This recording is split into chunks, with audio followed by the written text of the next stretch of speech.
Hear ye, hear ye. You are listening to an old-timey podcast.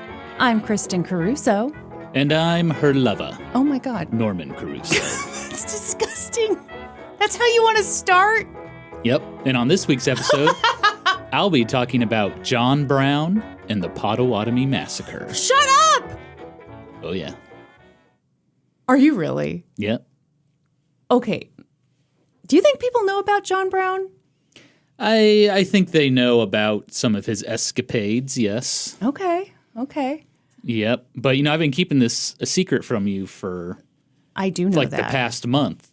Uh-huh. I'd be researching this, and every time you would come into my office, I would scramble and hide stuff. And I'd say, Kristen, I was just watching porn. Like, I was definitely not researching John Brown. So you're saying you were only watching porn a couple of those times. Exactly. Mostly, you were jerking it to John Brown. Yes, because, man, I love John Brown. Well, I mean, dude was a badass, anti-slavery, and he meant it because he murdered people for it. But I actually don't know a ton about him, although we did go to his house. We did, but let's save it. Let's not. Okay. Let's not blow our load so early in the episode, okay? Norman. I thought with this podcast, maybe it'd be a little more family friendly. And you introduced yourself as my lover, which is a disgusting word. No one needs to know. But I am your lover. People don't need to know.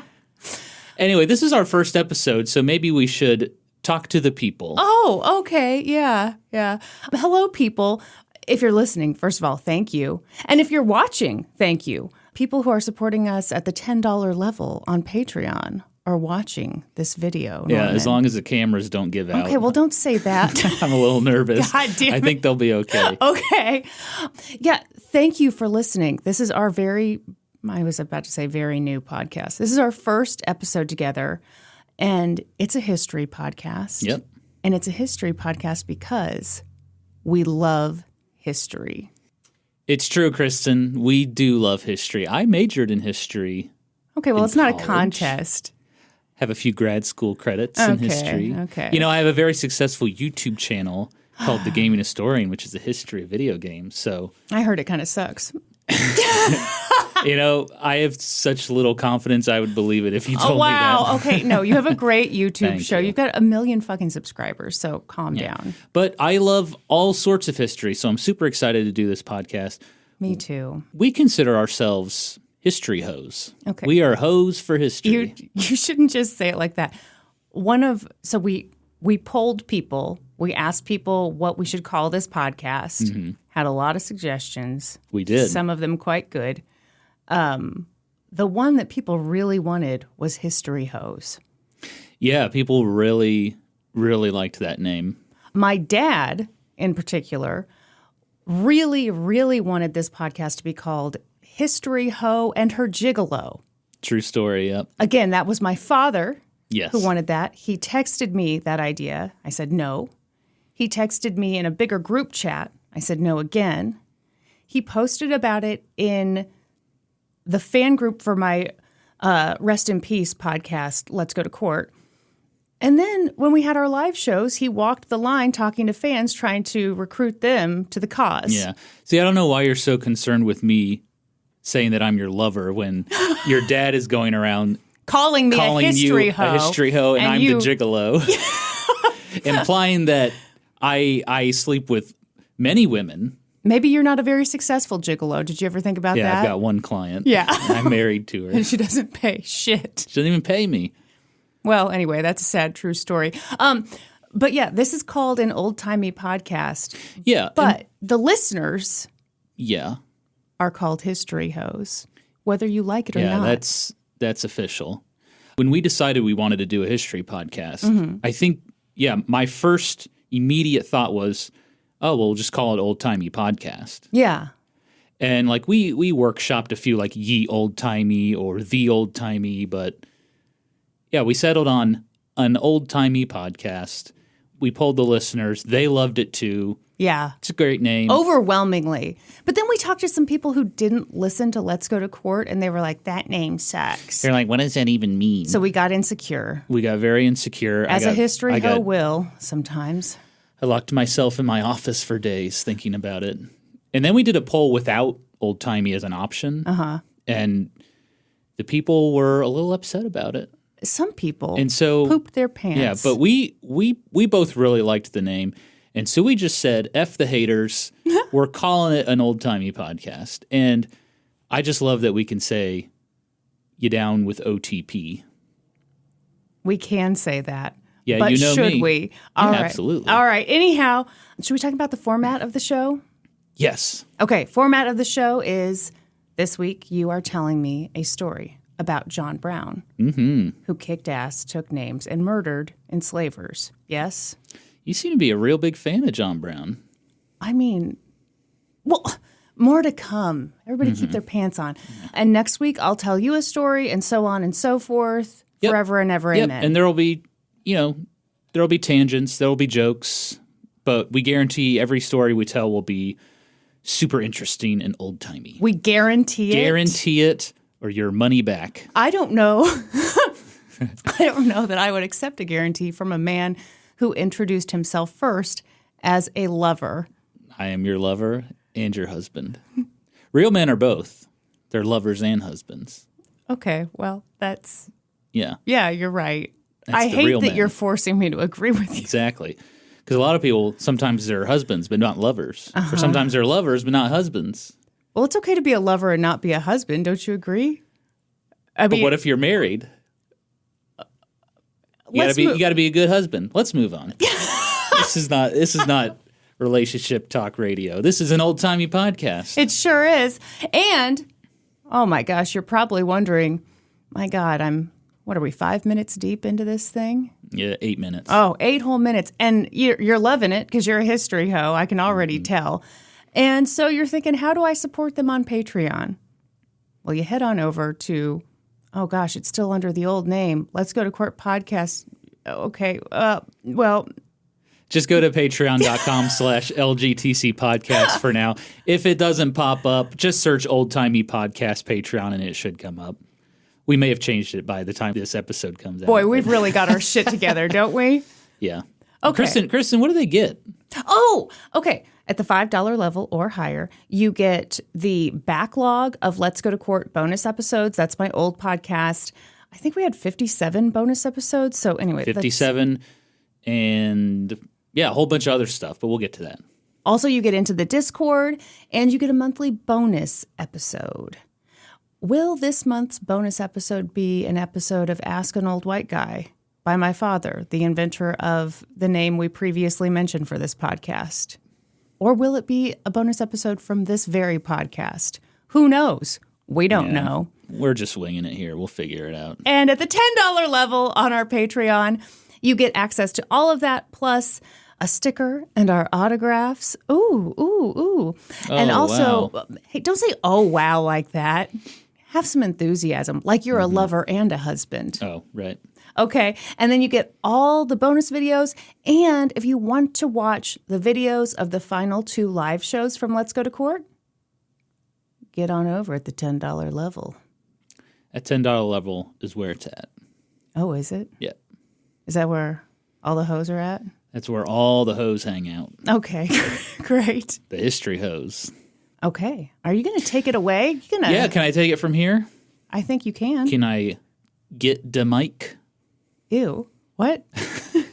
There was an old PlayStation 2 game. It was like a rapper karaoke game. I think it was called like Get the Mic or On the Mic or something. Really? Yeah, it was bad. It sounds terrible.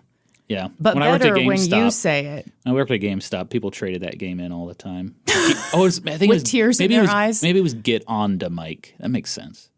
Anyway, speaking of getting on the mic, Kristen, you grew up in the great state of Kansas. I did. What did you learn about John Brown?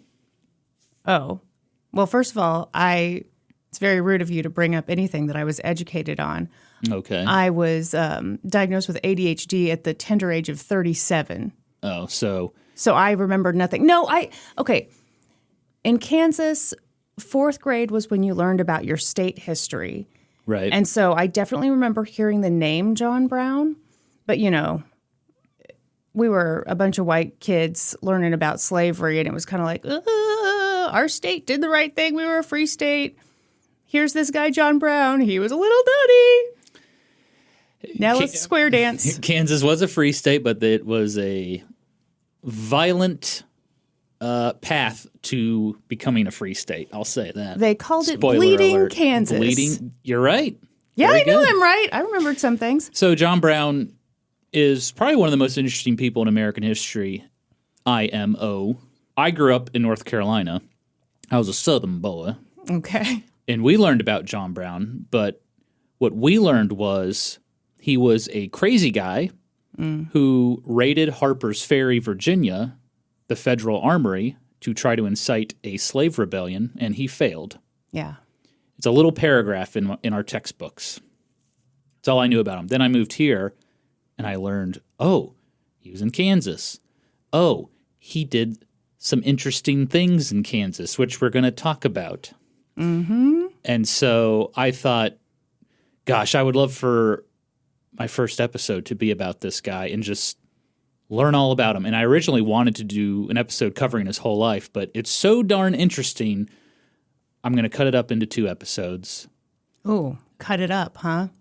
Foreshadowing. I love it. This will focus on the rise of John Brown, and then on my next episode, I'll talk about the fall of John Brown.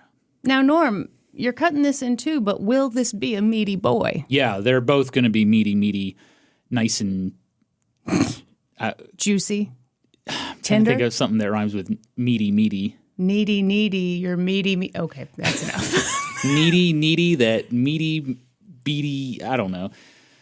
This is so terrible. Patty, we can't cut any of this. They're all gems. Okay, so John Brown died after Harper's Ferry. He was executed. Mm-hmm. And he became a martyr for the abolitionist cause. And across the United States, there are statues, museums, plaques, paintings. There's even songs dedicated to John Brown. Oh, really? Yes. You gonna sing a little ditty? Let me think. John Brown's body lies a moldering in the grave. Oh, my. Yeah, it's to the Battle Hymn of the Republic. His soul goes marching on. I was trying to do a gotcha moment. I didn't know you actually knew a song. Yeah. Oh, well. And it was written in like 1860, like right after he died. Sure. Yeah. Yeah. Okay. Historians today still argue whether John Brown was a hero or a terrorist. Well, he was. What do you think?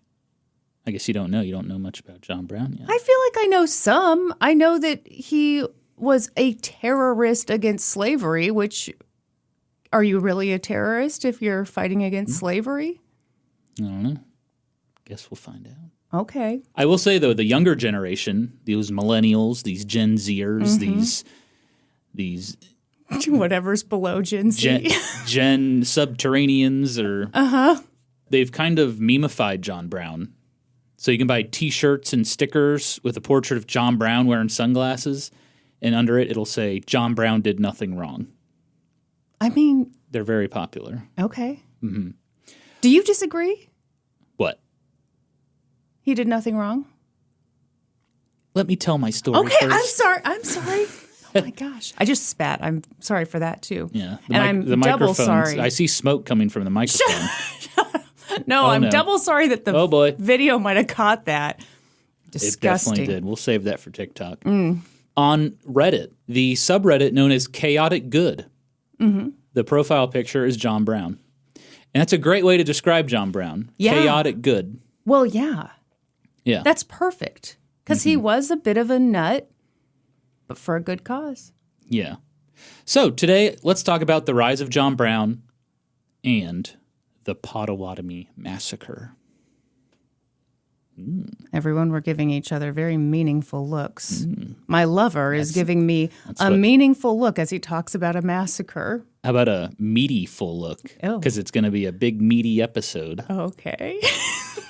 Okay, I want to start off this episode, Kristen, with a pop quiz. Sorry. Pop quiz. Okay. Can you tell me if anything special happened on July 4th, 1776? Yeah. We told those British folks to fuck off. That's American history in a nutshell. Yeah, I'm going to give you credit for that. Yes. Well, of course. What the hell was that? Everyone, Norm has new technology. Oh, yeah. Well, one of my requirements for doing this podcast was I wanted a new interface with a soundboard so I can do fun noises. Okay, but what was that? Oh, thank you. That's we got a new soundboard noise. Okay. When I tell my hilarious jokes. Works great, huh? It does. What was the yes? Yes. What is that? That's Principal Skinner from The Simpsons. Oh, my God. Everyone, anytime Norman says anything that seems slightly to not fit the conversation, it's from The Simpsons. Hell no. Is that one of the Flanders boys? That's Todd Flanders, yeah. It's either Hank Hill or The Simpsons. Sniff my butthole. Oh. Sniff my butthole. Yeah, I have that too. That's AI generated. I never actually said Nope, that is from an episode of Let's Go to Court. Anyway, let's get back to the episode. I'm having too much fun with this soundboard. Okay. So, Kristen, what happened on July 4, 1776? You said, we told the British to fuck off, right? Yes. That's basically right. The Continental Congress unanimously approved the Declaration of Independence. There we go. And this document caused patriotic fever throughout the colonies. And men were eager to join the Continental Army and fight for independence from the British. How far back are you starting this story? July 4, 1776. That's ridiculous. Oh, Hang next on. next week I'm going to talk about Monica Lewinsky. We start in 1634. Okay. What? Can I tell my story, Yes, you please? can. I'm sorry. Oh my gosh, this podcast is already canceled. One guy who was ready to fight was a Connecticut farmer named John Brown. Okay. I told you this episode was about John Brown. This is John Brown had always lived in the New England area. In fact, he could trace his lineage back to a pilgrim on the Mayflower. oh. John and his wife, Hannah, had 10 kids. Also, by the way, Hannah was pregnant. Of course she was. But that didn't matter to John. He felt the calling to serve after the signing of the Declaration of Independence, so he led a group of local volunteers off to New York to fight in the war. Was this one of those things where you kind of didn't have a choice if you were a man of a certain age? You just kind of had to fight? No, he went off. He was a volunteer. Oh my God, you got 10 kids at home. Okay. Well, less than a month later, disease broke out in John Brown's army encampment. And sadly, John Brown died in a barn in New York from dysentery. That's a terrible way to go. And that's the story of John Brown. This is not a meaty boy. Yes. Oh, it is.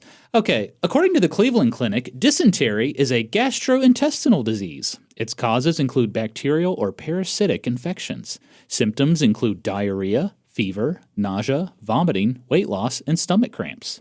Your healthcare provider can diagnose dysentery with a stool culture. Treatment includes antibiotics, which they did not have back then.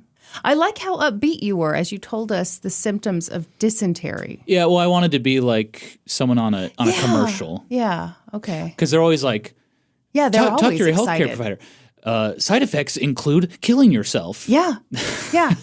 And the You people know? always look so happy because they're in bathtubs at the end of a dock overlooking a lake. Well, John Always. Brown would have been in a bathtub shitting himself. Okay, yeah. And sadly, this was a common way to die in war. At the time, historians believe that during the Revolutionary War, 6,800 Americans lost their lives in battle, and 17,000 died from disease. Okay, do you remember that weird little Civil War museum we went to in Missouri? In St. Louis? Yes. Yeah. That was one of the weird, I shouldn't say weird as, okay. It was a great museum. Sorry, museum. I liked it. I didn't, well, okay. Anyhow, one of the things I learned at that museum was how many people died from disease, Right. because that was before germs were invented. That was before germs were invented? It was a joke. Norm, I'm hilarious. It was before people really knew about germs, right? They didn't know about, like, you got to wash that little tin cup. You can't just share it with 12 partners or you're going to be shitting yourself to death. Yeah, I mean, back then they thought to cure anything, you just have to bleed. Yeah. They have to, like, drain blood from you. Oh, God. But anyway, so John Brown died in New York less than a month after leaving his home. And back home, he left behind 10 children and a pregnant wife. And by the way, he was a farmer. Mm-hmm. So hard work. Yeah. Is that it? Just wanted to give a picture of how rough it probably was yes. for Hannah and her 10 children plus one on the way. But I do want to focus on their 8th child. His name was Owen Brown.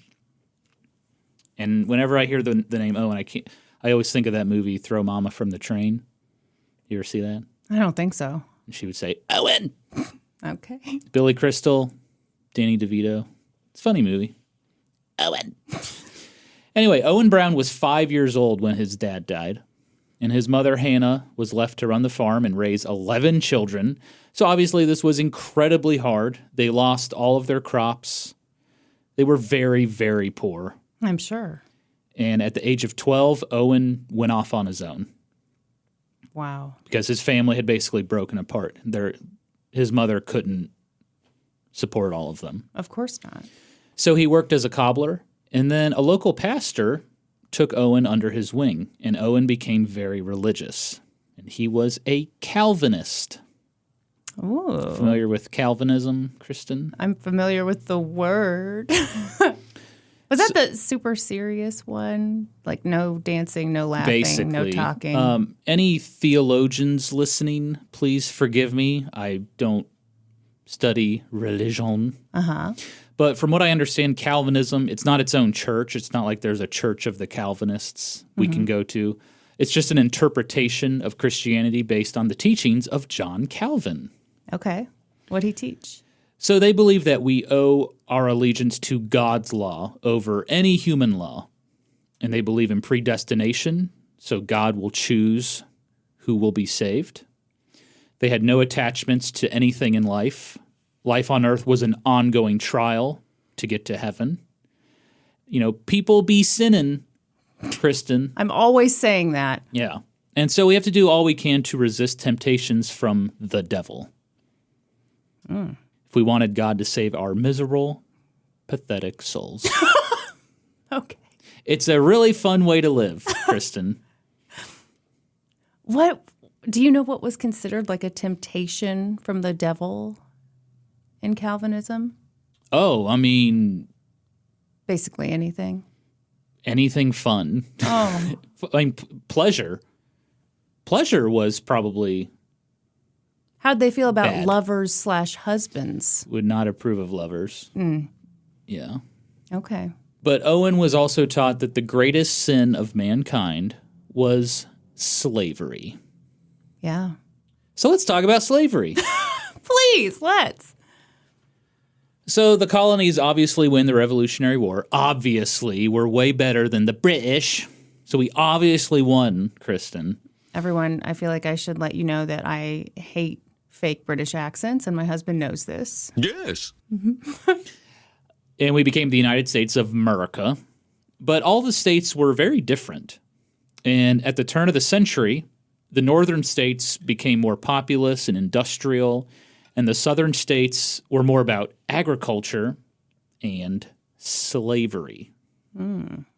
Cotton was one of the top exports of the United States, and cotton plantations were very lucrative because the labor was free, right? Imagine that. Okay. Southerners also dominated government, and a big reason why was the 3/5 compromise. Familiar with this, Kristen? You're embarrassing me. I'm familiar with the term. I have no idea what it is. The 3/5 compromise basically said that an enslaved person was 3/5 of a person. Oh. And so the math is 5 enslaved people represented 3 people. Oh, my God. This was written into the Constitution. Right. And so what it did was it made the South's population numbers very, very large, although enslaved people couldn't vote. And so Yeah. in turn, So they got representation. Southerners got much more representation in government because of those inflated population numbers. And they weren't even inflated properly because they viewed. Okay. Wow, that sucks. Right. All right. Slavery was referred to at this time as the peculiar institution. It seemed like a strange thing that only existed in the South. And as long as Northerners didn't really see it or hear about it, they were basically okay with it. But this became a very big problem when the United States expanded into new territories and made new states, because then Northerners became exposed to slavery, and it became a problem. But we'll get into that later. How did they? Okay. Sorry, what were you going to ask? Well, I was going to ask, how did they become exposed to it? Well, when new territories and states open up, Southerners move there and Northerners move there. Okay, gotcha. And they're like, Gotcha. whoa, you own people. Right. That's weird. Okay. I don't like that. Yeah. Let's go back to Owen Brown. So, yes, he absolutely detested slavery, and he was very proud that his home state of Connecticut had abolished slavery in 1787. One time he traveled to Virginia, and he was shocked to hear a sermon that defended slavery. He was so appalled, he became a very public, outspoken opponent of the practice. He would say, to hold humans in bondage was a sin against God. Yeah. Not a very exciting quote, but I think we can all agree with the sentiment, right? Yes. Yeah. In 1793, Owen Brown was in love.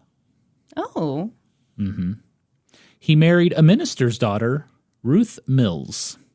And when I was researching this, I could not get this freaking song out of my head. Do you remember the Disney Channel movie, My Date with the President's Daughter? I do remember that movie. Okay, the theme song, My Date with the President's Daughter. Oh, yeah. Yeah. So I just said, My Date with the Minister's Daughter. How? Okay, That's all you it made is. quite a leap, but I'm with you. Yeah. The movie starred Will Friedle from Boy Meets World. He was Eric on Boy Meets World. Oh. Okay. Yeah. That's the joke. That's the joke. That's all I got. Your confidence is too much for me right now. Yeah. So anyway, Owen Brown married Ruth Mills in 1793, and as a deeply religious family, having kids was a command of God. Ugh. So Ruth dropped her pantaloons and Ew. said, "Up to it." I'm about to bust. Oh, my God. What the? Was that What? Hank Hill? I'm about to bust. Yes. Gross. Yeah, it is Hank Hill. After he had a big meal, I assume? Yeah, and he had to use the bathroom. They're just not some I'm weird about to bust. scene with Peg. No. What So other anyway, fun things do you have queued up for us? Or are you I'll gonna... surprise you. Okay, great. well, sadly, their dream of having children did not go well in the beginning. Their first child, named Salmon, died. Did you just laugh? Simon? Salmon. Their first child, named Salmon, died at the age of 2. Their second son, what? Was it really named Sam? His name was Salmon. Okay. Yeah. I mean, that's how it's spelled. Maybe they pronounce it Solomon. I don't know. Surely it's Salmon, though. Okay. Well, sorry, I'm not laughing at the You're child laughing dying. at his name. Yes, just to make that clear. Don't worry, this name will come up again in this episode. Oh, great. It was a family name, so they named many children Salmon. Okay. Their second son died at birth. Trout?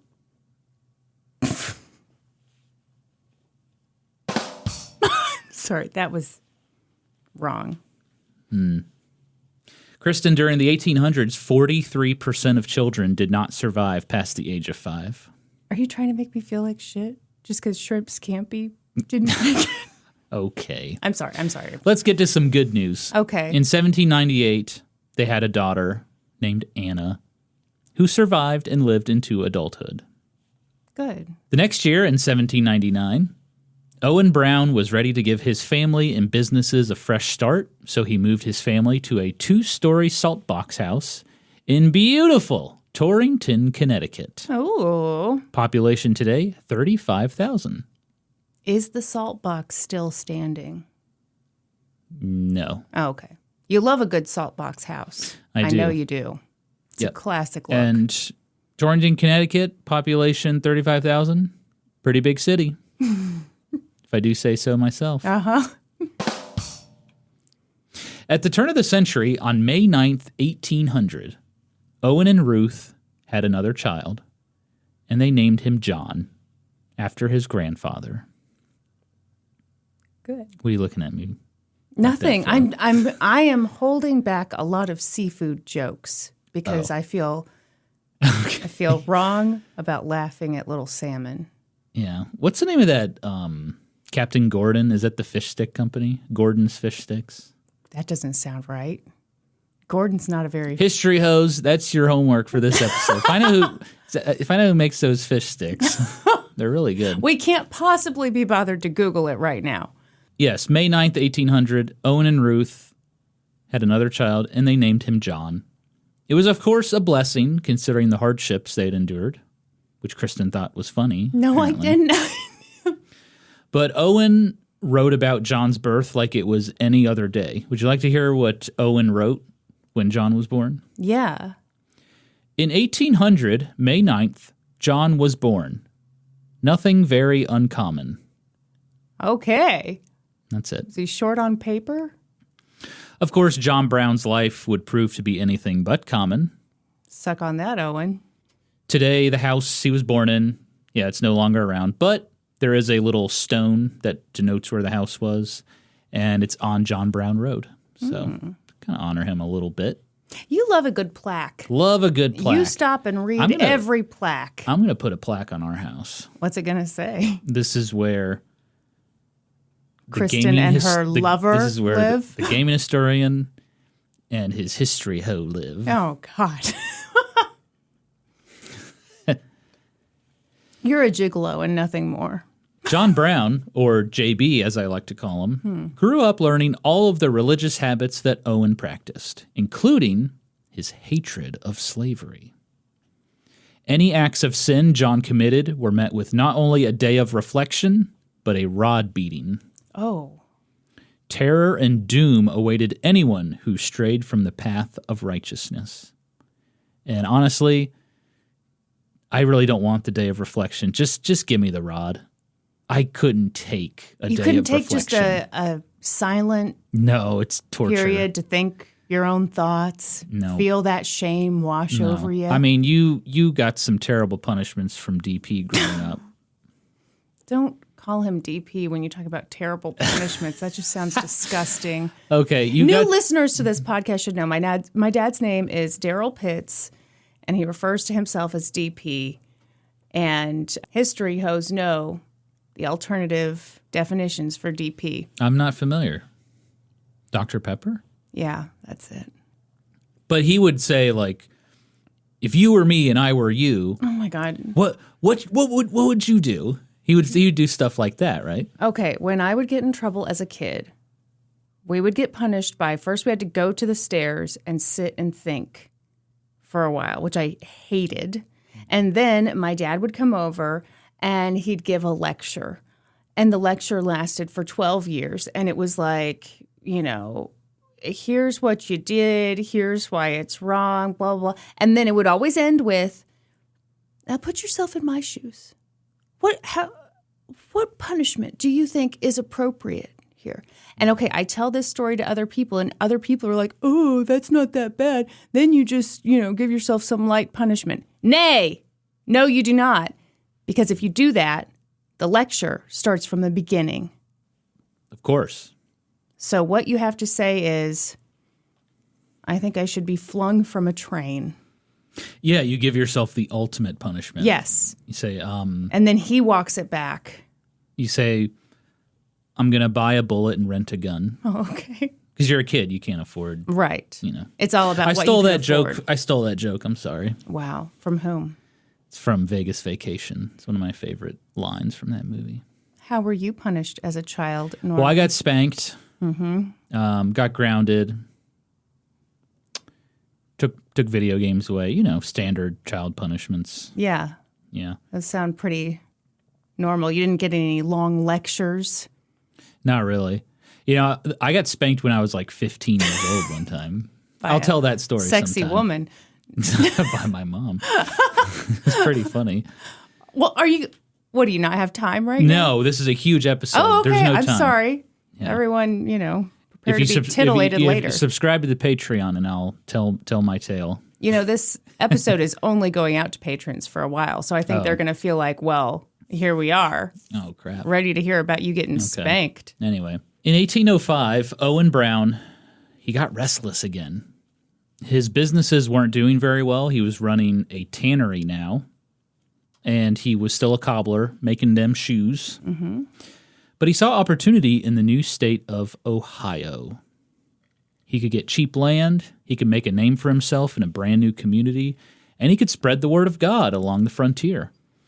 And so when John Brown was 5 years old, his family moved to Hudson, Ohio, in the northeast part of the state. And there, Owen opened up a new tannery. And admittedly, Kristen, what? I had to look up what a tannery was. I wasn't confident enough to. I thought it had something to do with leather, but I wasn't sure. Yeah, I it's had like to look animal hides or something. Animal hides. It's where they make leather. It's basically a skin factory. Ew. God. Mm-hmm. I mean, you're not wrong. Yes. Young John Brown loved living in Ohio. He described it as a wilderness filled with wild beasts and Indians. And Brown, he had a very strict religious upbringing, obviously. But he was also a very sensitive boy. He had a pet squirrel named Bobtail, who he said that he idolized. Loved his pet squirrel. Okay. Sadly, the squirrel died, and John said he mourned the loss for a year or two. Oh, wow. He befriended nearby Seneca Native Americans, and one of the children gave him a yellow marble as a gift, and he lost the marble, and apparently he cried for days when he lost the marble. This poor boy, he was sensitive. Yeah, well, a big reason I think these things affected him so much was because life was very hard for him as a child. Yeah. And so any small source of happiness is very precious to him. Yeah. Him and his family lived in a cramped, drafty log cabin. Well, and there were like 1 million of them, right? Yeah, the family kept growing and growing. Yeah. And then at the age of 8, John's mother, Ruth, died while giving birth. But his father quickly remarried, and the family continued to grow.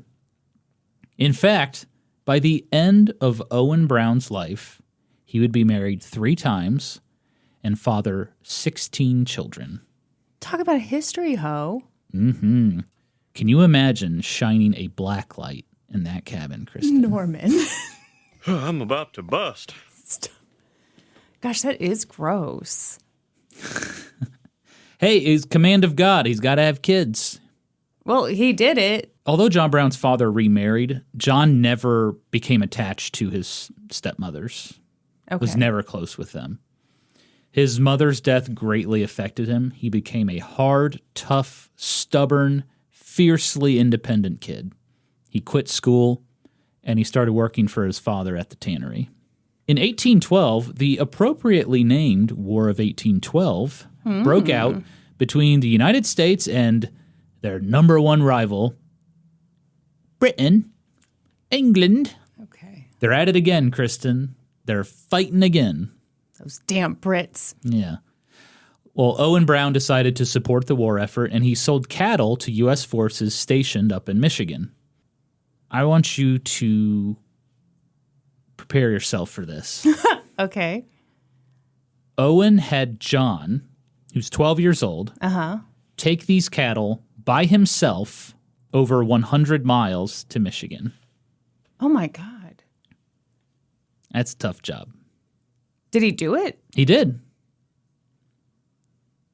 Yep, he drove the cattle all the way up through to Michigan. And this is through wilderness, by the way. This is not like he just took a road. Right. He wasn't on, like, I-70, you know.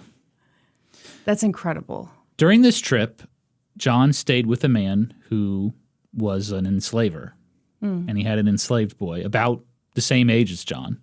This was kind of John's first experience. Wow. Seeing slavery, slavery up close, Yeah. yeah. And he noted that the boy was poorly fed, he was badly clothed, and while John was treated very well, this enslaved boy was not. He was beaten with an iron fire shovel in front of John. Oh, my God. While he was there. And Brown vividly remembered this moment as the beginning of his self-proclaimed eternal war against slavery. Well, yeah, I mean, it backs up everything that his father had taught him about slavery, and now he sees it up close. Yeah. And I think the fact that he was treated so well, but this boy was not, Right. and they were the same age, which Yes. I think really, that would make a huge impact on any kid. Of course it would, yeah. The Browns practiced what they preached when it came to slavery. The town of Hudson, Ohio became a stop on the Underground Railroad as fugitive enslaved people made their way to Canada. Owen and John gave aid to runaway enslaved people, and John would do this for the rest of his life. That's awesome. Yeah. But at the age of 16, John Brown felt he lacked purpose. He said he, quote, picked up bad habits, but he never actually explained what those bad habits were, which I thought was interesting.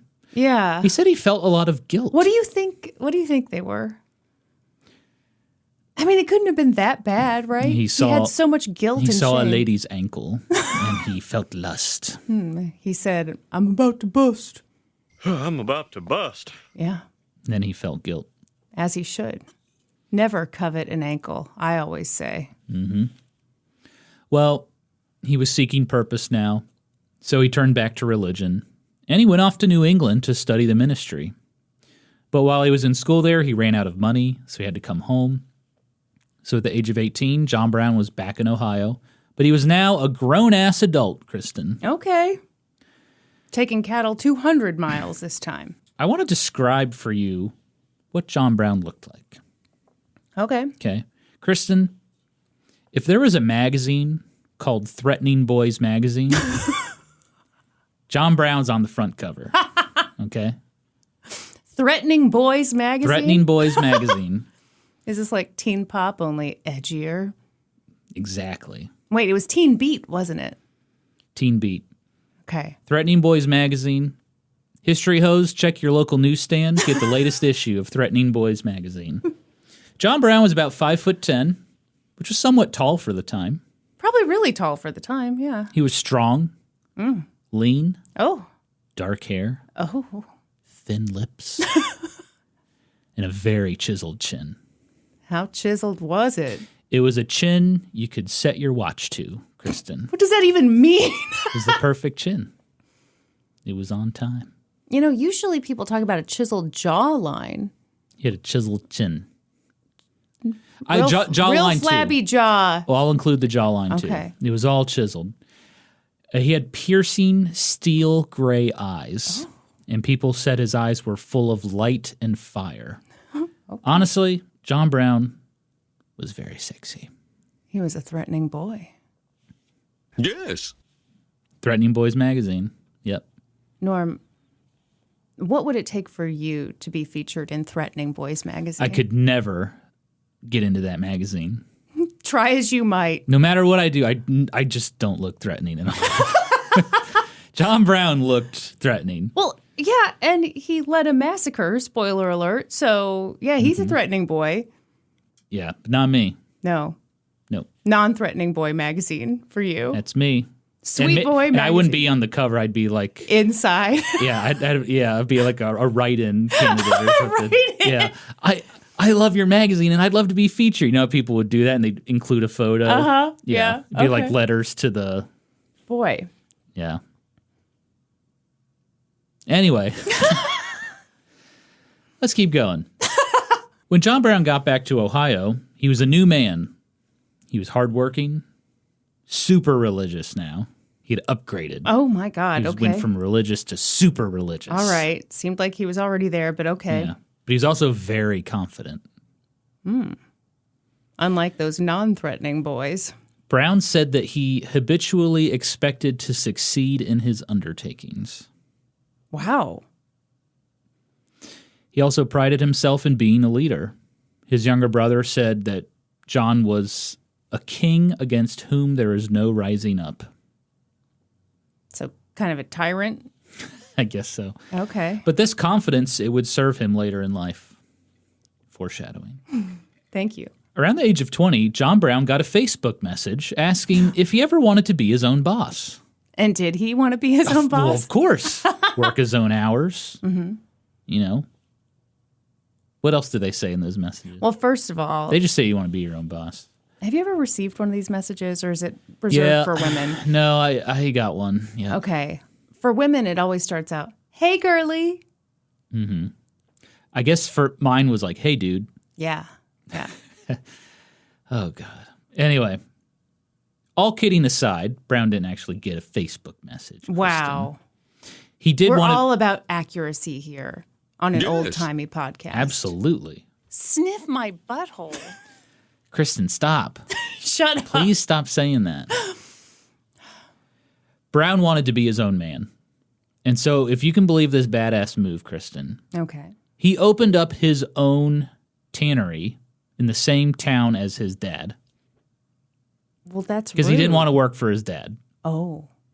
How big was this town? This town wasn't big enough for two tanneries. I don't think so. Wow. But hey, I respect the hell out of it. John's got his own thing. That's why I love him. Mr. Independent, won't you come and spend a little time? And he would say, Hell no. because that would be a sin. Yeah. Come on, John, let's just lay down together. You can tell me all about your tannery. Are you kind of attracted to John Brown? So Well, yeah, yeah, you're drawn to him. absolutely. Yes. Well, I wasn't the only one drawn to John Brown Oh. because soon he started talking with the ladies. Multiple ladies? Just one. Okay. When he was 20, he met a woman named Dianthe Lusk. Don't worry, she was 19. So calm down, Kristen. I know the first thought in your head is, how old is this woman? No, I was thinking about Dianthe Lusk. Dianthe Lusk. But I've already laughed at someone else's name, and I shan't do it again because I'm guessing this woman dies, in childbirth or whatever. John was in love with Dianthe Lusk, but more like Dianthe Lust. Ooh. Dianthe was John's housekeeper's daughter, Oh, okay. but John wasn't exactly a romantic man. He described Dianthe as remarkably plain. But he did say she had excellent character and good practical common sense. That sucks. Yeah. She's ugly as sin, but boy, she's sweet on the inside. Listen, if any of you history hoes out there are on the apps, Tinder, Bumble, Plenty of Fish. Do people still use Plenty of Fish? I don't know. I'm You remember married that to one? my lover/husband. I think if you open up a chat with somebody, you start off with, you seem like you have good practical common sense. Yeah. And you also look remarkably plain. Yeah, I can see from your profile pic that you are remarkably plain.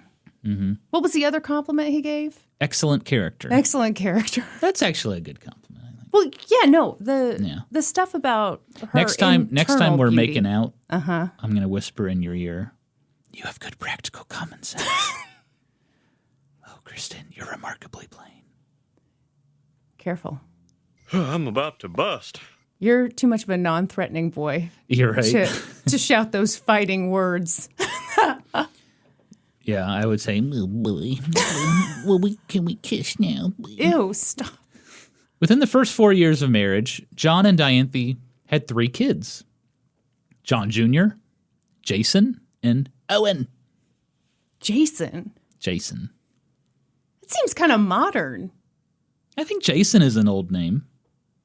Is I it? think Jason and the Argonauts, isn't that like a biblical tale? I'm not familiar. I don't know. Don't ask me these questions. I'm sorry. please. Okay. Just like his father and grandfather, John Brown would go on to have a lot of kids. We're just getting started, Kristen. Okay. I'm freaked out by how often you're calling me Kristen, by the way. Why? Well, you don't call me Kristen Yeah, but in real life. But yeah. I have to let the people know who I'm talking to. Right. They're going to get so confused. Yeah. They're going to be like, does he think he's talking to that dreamy John Brown or his remarkably plain wife, Dianthe? Oh, Dianthe. At the age of 24, John Brown's life was going pretty well. He had a wife. He had 3 kids. Successful businessman. He was a very strict boss. He preached most of the day to his workers. Oh, my God. Reading sermons and Bible passages and whatnot. He also required them to attend church. One time he caught a man trying to steal a calf skin, and he yelled at him nonstop until he cried. And then he demanded all of his coworkers not speak to him. For how long? I don't know, but the guy eventually quit. I mean, the guy was humiliated, I think. Yeah. No, that would be... Yeah. But, John was also in touch with his emotional feelings, particularly for Dianthe. And she was having emotional trouble, which I can only assume was postpartum depression. Yeah. You mean postpartum depression. Depression. Yeah, we sing it on this podcast. Yes. Because then it's not real. Well, first of all, it's not real at all. Oh, right. It's all in our heads, Kristen.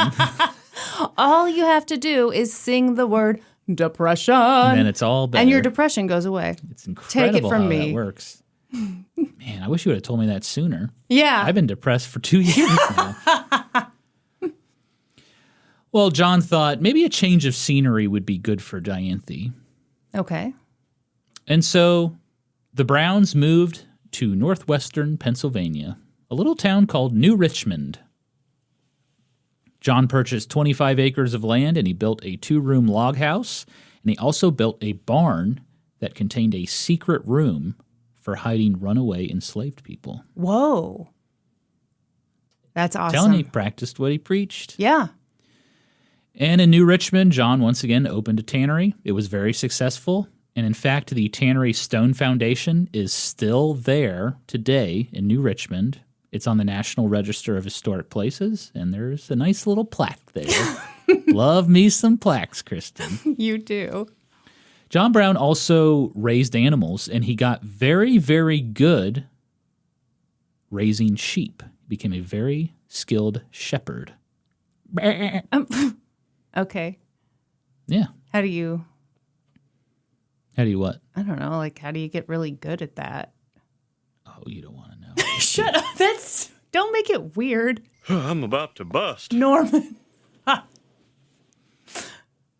You're Anyway. telling me that John Brown busted in his sheep. I'm not saying he did that. But do we have any evidence he did not do that? That's the real question. Right. Thank you, Norm. Okay. So yeah, John Brown became a very skilled shepherd. He was known around the region as like #1 shepherd. If he was on Angie's list and you were looking for shepherd, John Brown's popping up. No one has talked about Angie's List since. I'm bringing it back, all right? So brave of you. John Brown was also quite the character. He constantly distributed religious papers to his neighbors and tried to get them to go to church with him. Did they want to go to church with him?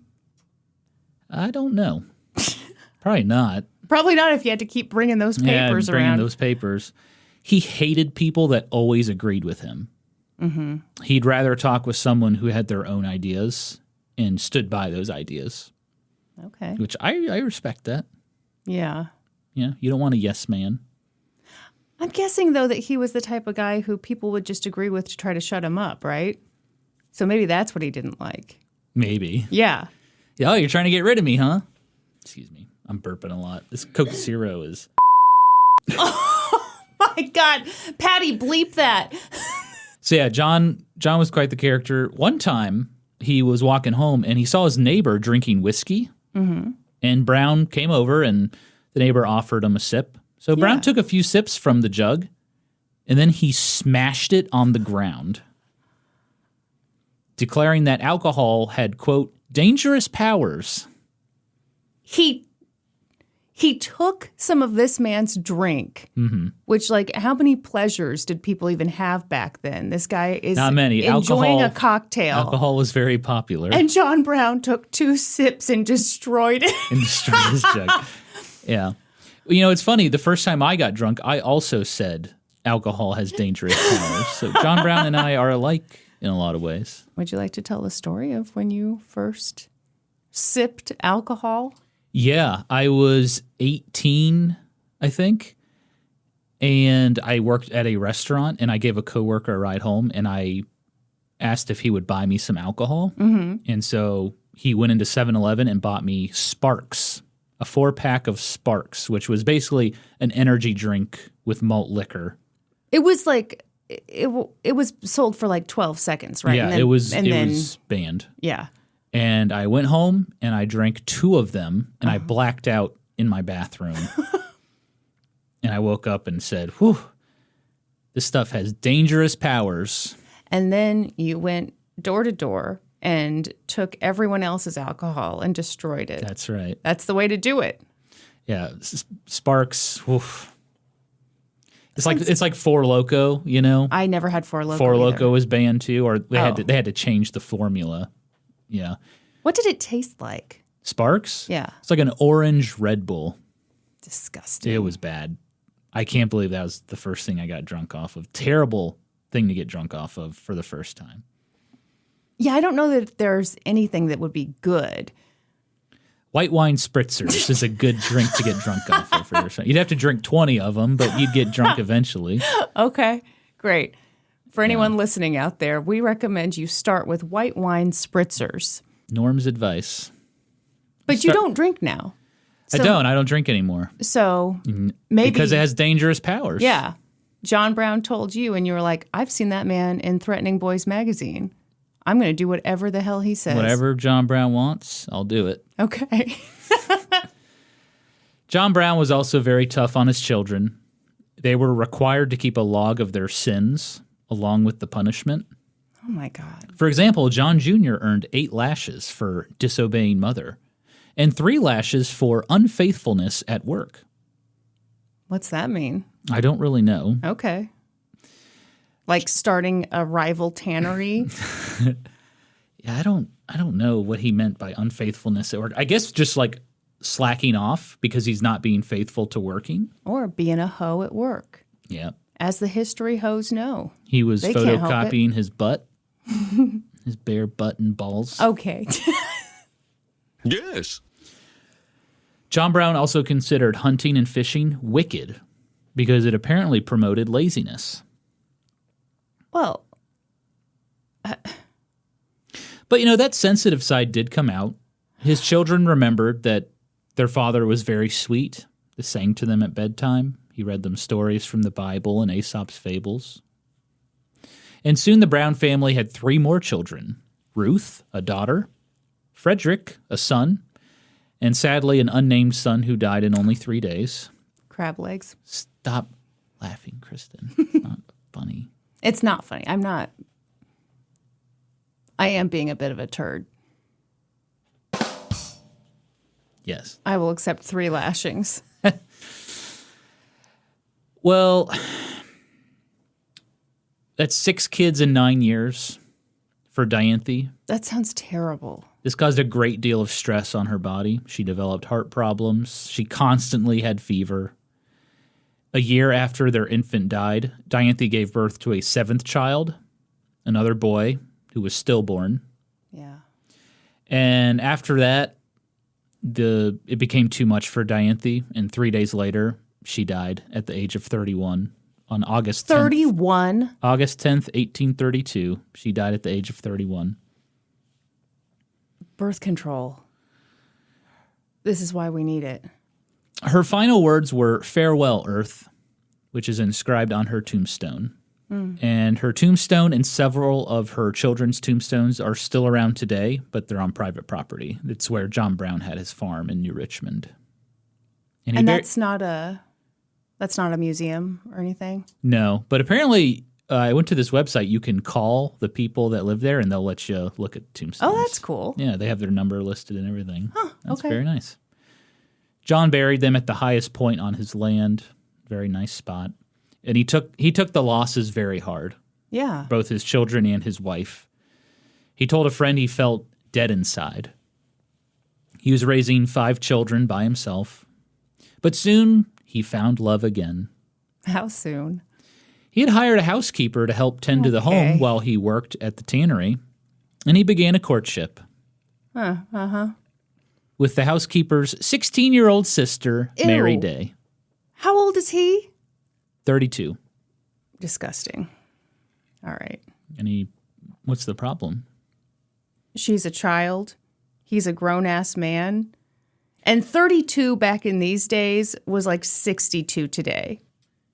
Kristen, when you get your issue of Threatening Boyz magazine and you see John, you might change your mind. You say he's too good looking. Who cares about the age gap? It would be his job to then say to me as a 16-year-old, like, hey, go play with the other kids. So yeah, Mary was half of John Brown's age, only 4 years older than John Jr. Oh, love that. So in July of 1833, less than a year after Dianthe's death, John Brown and Mary Day were married. Mary Day married. That is cute. That's fun. John Brown didn't really have much of a hoe phase. No, he had a pedophile phase because he went for a 16-year-old. Oh, right. Mary would go on to have 13 children. Oh, my God. In addition to raising the 5 that John already had. I'm about to bust. That's okay.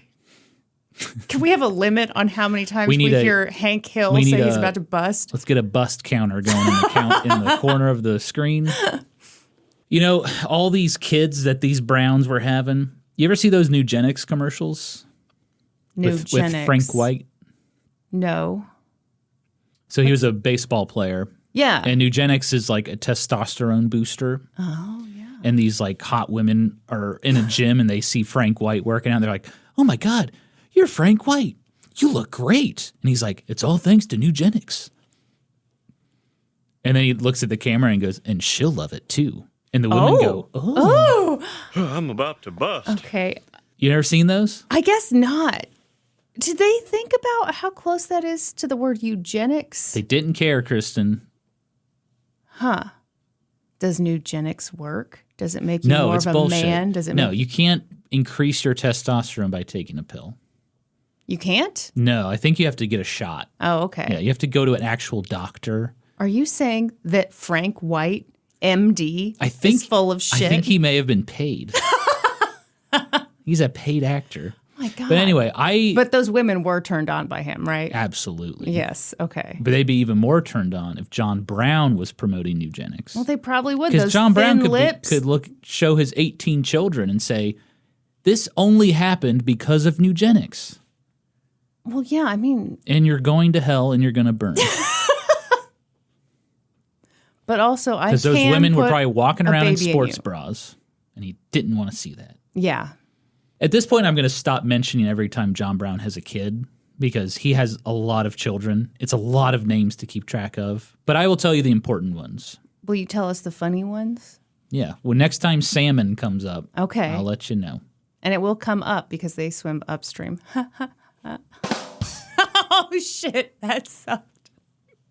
It really sucks to tell a joke that you know is dumb and then have a sound effect just to confirm it. So now it's the 1830s, and during this time, the abolitionist movement is really picking up steam. If people are not familiar with this term, an abolitionist is someone who believes in abolishing slavery. Mm-hmm.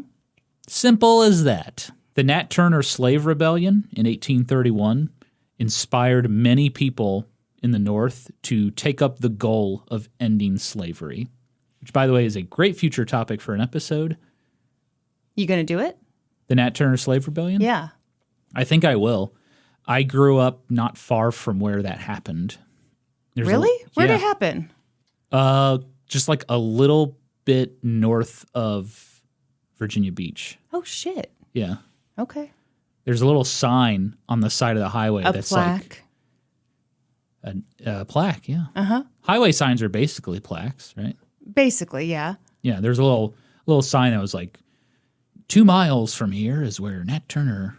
We should go next time we visit. Okay, well, anyway, this is not the point of this podcast. One prominent abolitionist was William Lloyd Garrison. He ran a newspaper called The Liberator. Good name. And John Brown and his dad, they loved The Liberator. They subscribed to it. Hell yeah. They liked, they commented, they subscribed to The Liberator. And this was not like half-assed abolitionism. You know, William Lloyd Garrison was all in. Okay. Because a lot of abolitionists were like, yeah, slavery's bad, but I also don't think black people are equal to white people. So they were against slavery, but they were for racism. Okay. Well, The Liberator argued for full emancipation and full rights for black people. Oh, okay. Which was radical at the time. Yes. Okay, I'm with you now. I was, yeah. John Brown did disagree with William Lloyd Garrison on how to go about achieving emancipation, though. Okay. Garrison was a pacifist, so he believed slavery could end peacefully. A non-threatening boy. Non-threatening boy. Right next to you in the magazine. Exactly. Yeah, you're right. John Brown was more about divine retribution. He thought violence was perfectly fine in the eyes of God if it killed the sinners. What do you think? Okay. I will start this with I am not a violent person. Mm-hmm. And I don't like violence. Yep. But... Yeah, when you went to that UFC practice session, you ran out of there. I shat the bed. No, but I think America is a very violent country. We have a rich history of violence. Really? Yes. But shut up. But I think when it comes to black people and black history, we want to take, peaceful protests only, peace only, thank you very much. And I don't see why we would need to end slavery in a nonviolent way. I would think, how do we end it the fastest? Would you get violent to end slavery? I think I'm a big weenie. I think I would, you know what? I'd be like this William Lloyd Garrison guy. I'd write a bunch of stuff. Little Weenie Girls magazine. Weenie girls with big opinions. That's right. No, I mean, of course I would love to think that I'd do the right thing, but I don't know. Interesting. What? That sounded kind of judgy, Norm. What would you do? I'd like to continue my story now. Oh, okay. The Liberator did inspire John Brown, though. He talked to his neighbors again about Sorry about that whiskey. About abolitionism, and he suggested that his neighbors should also take in runaway enslaved people. He also wanted to open a school for black people in New Richmond. Hold on. Did the neighbors agree? It didn't say. Not sure. Okay. I guarantee you they didn't. I just feel like they were like, oh, there's John Brown again. What are we going to say this time? He's the bitch who broke my whiskey bottle. He smashed my whiskey. Yeah. God damn him. Okay. Anyway, so yes, starting a school too. He wanted to start a school for black people in his town, but these were all kind of pipe dreams because his businesses weren't doing very well. He had taken out loans and didn't pay them back. I thought he ran a really good tannery and was like the best sheep Economy was up and down. You know, his tannery business wasn't doing well. And, when you take out a loan because you're low on money, but you don't pay back the loan, it becomes a slippery slope. It spirals out of control. Gotcha. So in 1835, John Brown and his family moved back to Ohio. And back in Ohio, he seemed to turn his fortunes around, kind of got back on his feet. Mm-hmm. But then he did something kind of stupid. What'd he do? He started speculating on land, which could make you very rich if you're smart about it. I don't even know what this means. So basically, you buy land because you're speculating that it will be become much more valuable. Sounds a little gambly, Does, doesn't it? Mr. Sinner. Okay. Yeah. So he borrowed a bunch of money to purchase land along a proposed canal route. Because he thought, if the canal is going to come through here, Sure, then people are going to want to buy up. people are going to want this land. Yeah. Well, the canal company, they changed their plans. They said, we're actually not going to come through here anymore. John Brown, instead of just selling, he held on to all the land, refused to sell. Why? He couldn't take the idea. in. Yeah, he couldn't take. Yeah. He was so confident in himself that things would work out. His ego didn't allow him to just cut his losses. Yeah. You know? Well, it basically became worthless land because in 1837, the U.S. experienced their first economic depression, the Panic of 1837. I'm sorry, you meant to sing that, didn't you? In 1837, the United States experienced their first economic depression. Very good, Norm. The Panic of 1837, and it escalated John Brown's debt even further. So John Brown's not a very good businessman, okay? Okay. But he's a very good abolitionist. Yeah. And something else happened in 1837 that really sparked a fire in him. There was an abolitionist named Elijah Lovejoy in Alton. He lived in Alton, Illinois, and he printed a newspaper called the Alton Observer.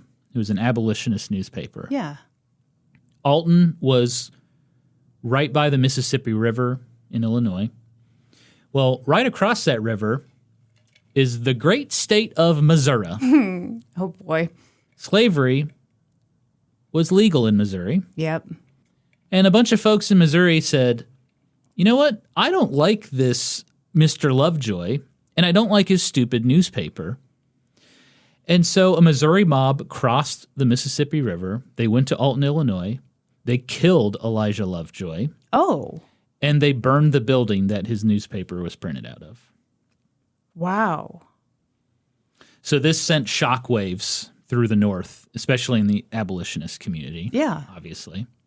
John Brown and his father were appalled by what happened, and a church service was held in Hudson, Ohio, to protest the killing of Elijah Lovejoy.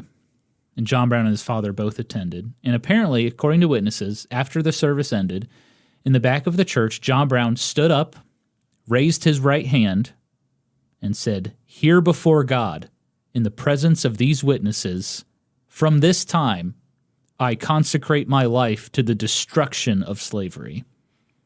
Damn. John was becoming more and more militant Yeah. about his abolitionism. And again, he didn't just talk the talk, he walked the walk. One time he went to church and he invited a black family to sit with him in the front pews. Mm-hmm. The church reprimanded him for it, and so he left the church. Never went back. Wow. His father, Owen, became an early supporter of Oberlin College. Oh, shit. Oberlin College accepted both black students and women, which was very radical at the time. Mm-hmm. Those Quakers, they're radical. Those damn Quakers. They're nothing but trouble. Norman, I don't know if you realize this, but our brother-in-law, Jay, And look at all the trouble he gets in. so much trouble. So much. Those Quakes. Yep. He's always causing a ruckus. I feel like we shouldn't talk about Oberlin Why? because my darling sister Kyla, she met Jay at Earlham College, which is another Quaker school. And I'm just saying, I feel like Earlham has a bit of a chip on its shoulder about Oberlin because Oberlin was like, the first, blah, blah, blah. Are they rival schools? I don't, well, maybe in the way that Simmons and Harvard are rival schools. You know what I'm saying? Right. That's so rude of me. Simmons, notable rival of Harvard. Yeah, yeah. Right. Not Yale. Harvard was my backup school. Yeah, mine too. Uh-huh. At his home, John Brown gathered his family around the fire, and he asked his children who would join him to, quote, break the jaws of the wicked. Whoa. So now he's recruiting his kids in his militant Well, might as well. ways. He's Yeah. given birth to an army. Well, he didn't give birth, but yeah, he's making an army. that's right. I'm about to bust. Okay. God damn. What's the bus counter up to now? Feels like 50. But in the meantime, Oh, hold on. Say that again. Break the jaws. break the jaws of the wicked. Now that I would put on a bumper sticker. Who's going to disagree with me? Break? The wicked people? Don't we all have a little wickedness inside of us? Not me. I'm in Non-Threatening Boyz magazine. Not if you got that bumper sticker. That's true. I probably couldn't buy that bumper sticker. No, they'd probably be like, are you going to put this on They're a like, Prius, yeah, son? We're not going to sell this to you. They would just look at me and not sell it to me. Your chin isn't nearly defined enough. That's right. I can't set my watch to that chin. No. Well, in the meantime, John Brown was still making terrible business decisions, Kristen. He had a tendency to get money for a specific purpose, but then spend that money on something else. What? So, for example, he received $2,800 from a New England businessman to help him purchase wool for his textile company. Okay. I'm sorry, I forgot to adjust for inflation on this. Wow. How terrible. I did it for other stuff, but you not had this one. time to load Hank Hill saying, I'm about to bust. Yeah. You had time to load me saying, sniff my butthole, which I don't know how hard you had to work to find that clip. Oh, I didn't have to work hard at all. You have it bookmarked? As the little butt boy of Let's Go to Court, I was in charge of your archived audio, so I knew where everything was. Did you have I a know plaque? I know all the secrets, Okay. including that lost episode that people want to hear. Oh, my God.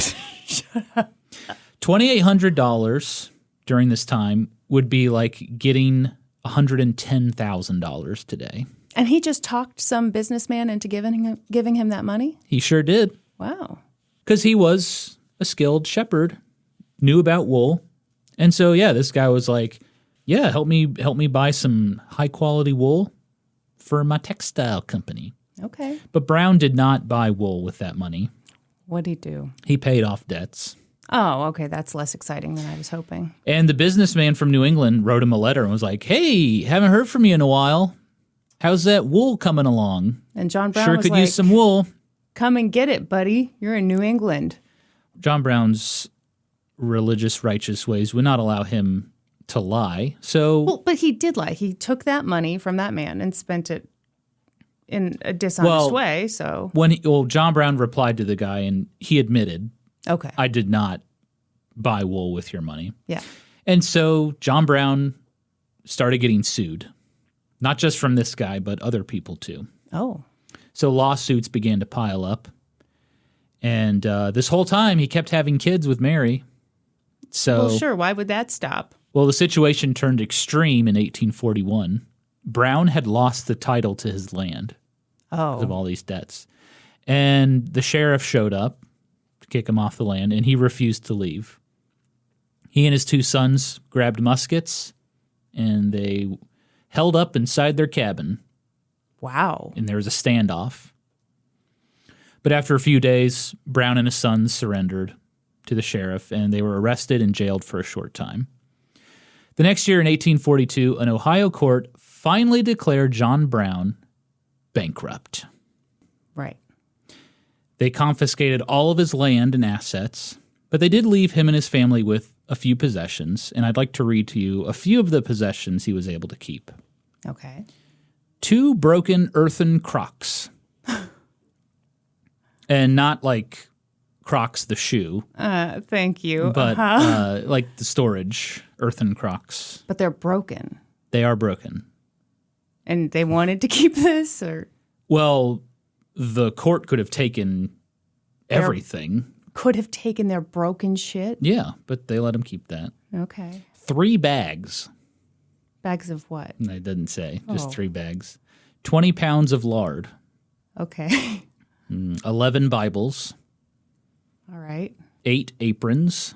And a tin pail valued at 6 cents. That's grim. Very grim. Do you think John Brown would think Crocs had dangerous powers?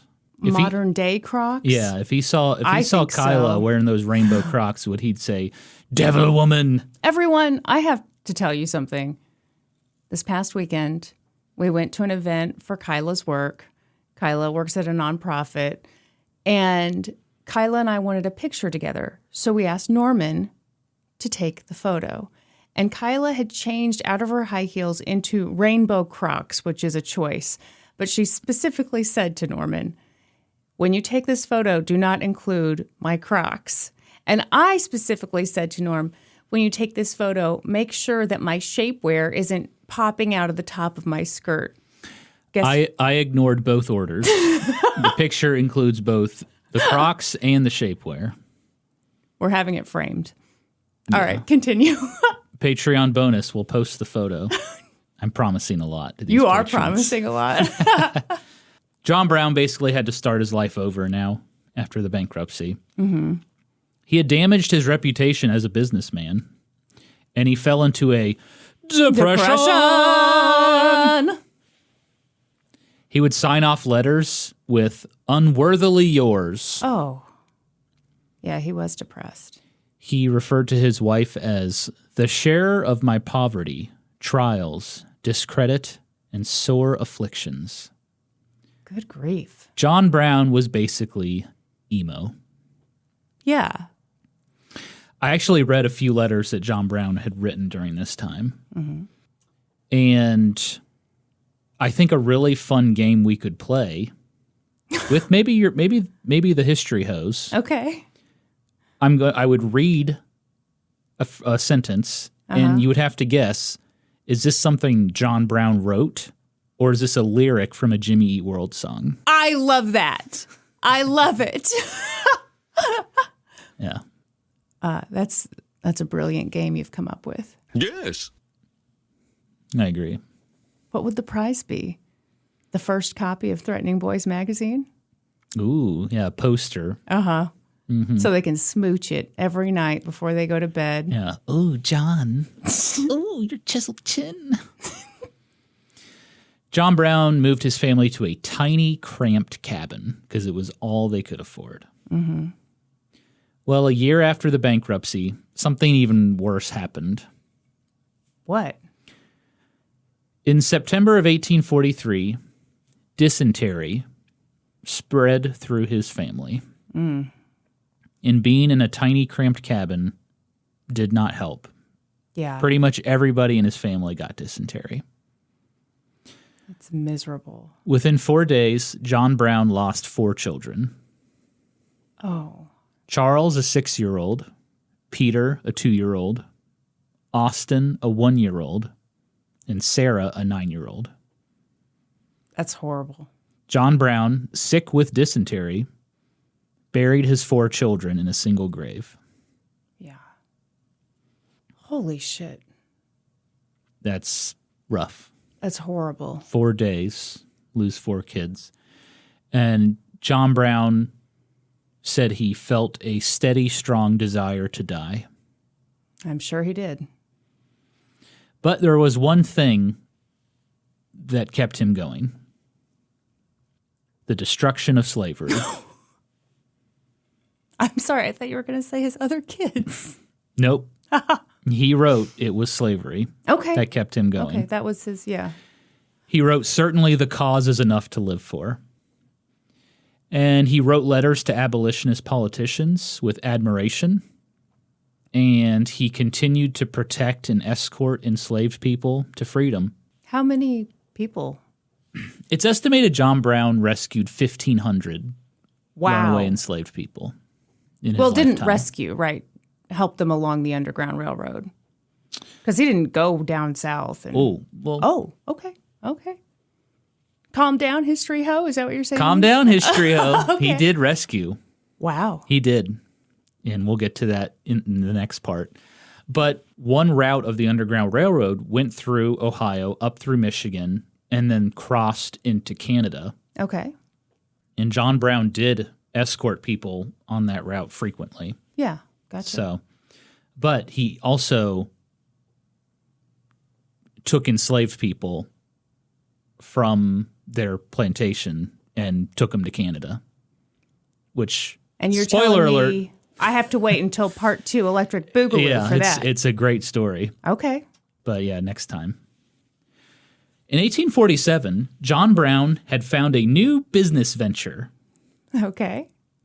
He partnered up with a wealthy Akron businessman, and their business was they raised sheep and they sold the wool. He's a good shepherd. He's a great shepherd. And so the business did very well in the beginning. But then, once again, Brown's confidence got the best of him. He decided that textile manufacturers were ripping off wool producers.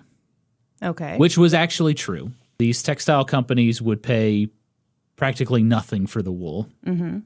So he convinced his business partner that they should set up an office in Springfield, Massachusetts, because that's where a lot of the textile businesses were. And he said, we could act as middlemen between the wool producers and the textile companies, and we could sell the wool for a fair price, and then we would collect a commission on every sale. Okay. The problem was wool prices were not steady. They were never steady.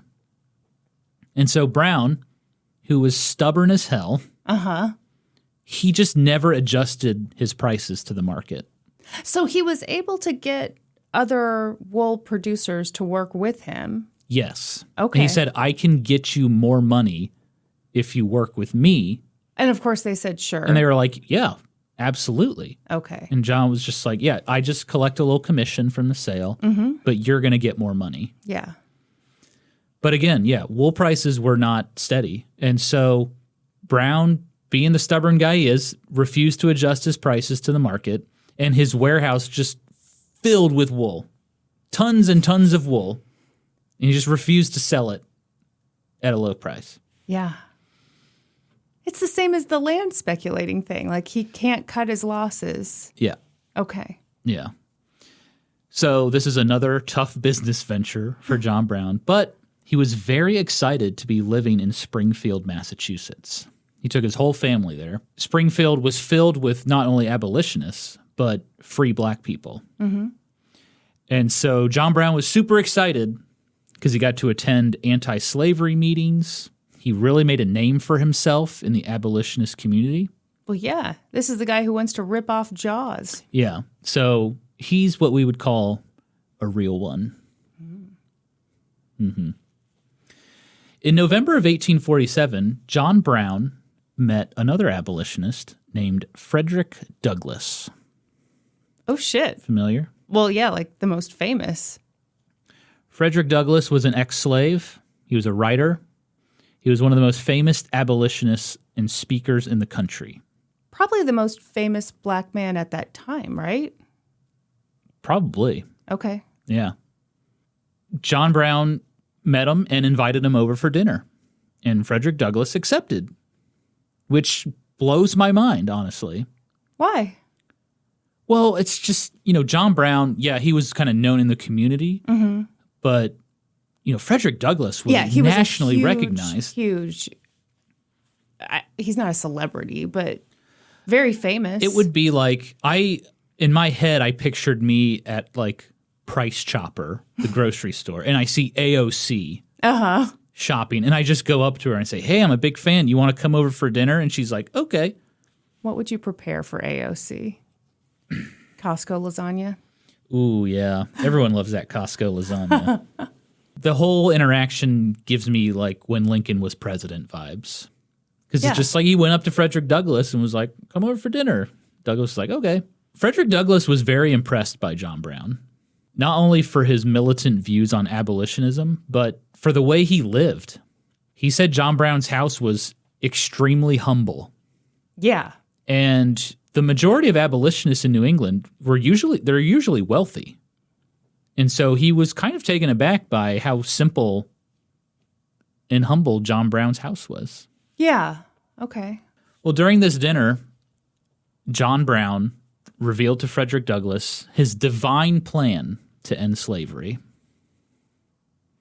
He showed Frederick Douglass a map of the Allegheny Mountains. And these mountains ran into Pennsylvania, Ohio, Virginia, and parts of what is now West Virginia. Mm-hmm. West Virginia was not a state yet. So everybody calm down. Calm down for you West Virginia history hoes. Still Virginia right now. And these mountains were part of the Appalachian Mountains and ran all the way down south. Big mountain range. John Brown was very familiar with these mountains because he lived in Ohio, Pennsylvania, Yeah. the whole wilderness thing. And so John Brown said he wanted to set up a guerrilla army in these mountains. And basically they would conduct raids into the plantations that were down in the valley. And they would take enslaved people and bring them back into the mountains and arm them. Holy shit. And Brown wanted to make slavery untenable in the area. Yeah. And he hoped it would bring national attention to the slavery question. The slavery question. The peculiar institution, Kristen. Such a weird way of putting it. Can you imagine? It's a bold plan. That's an incredible plan. It would scare the hell out of people. Yeah, it would. Yeah. And that was his goal. They should be afraid. Ooh. This is not the weenie girl I was talking to earlier. Well, Now no, you're full of fire. Somebody thinks they can own people. Yeah, they should be afraid. Yeah.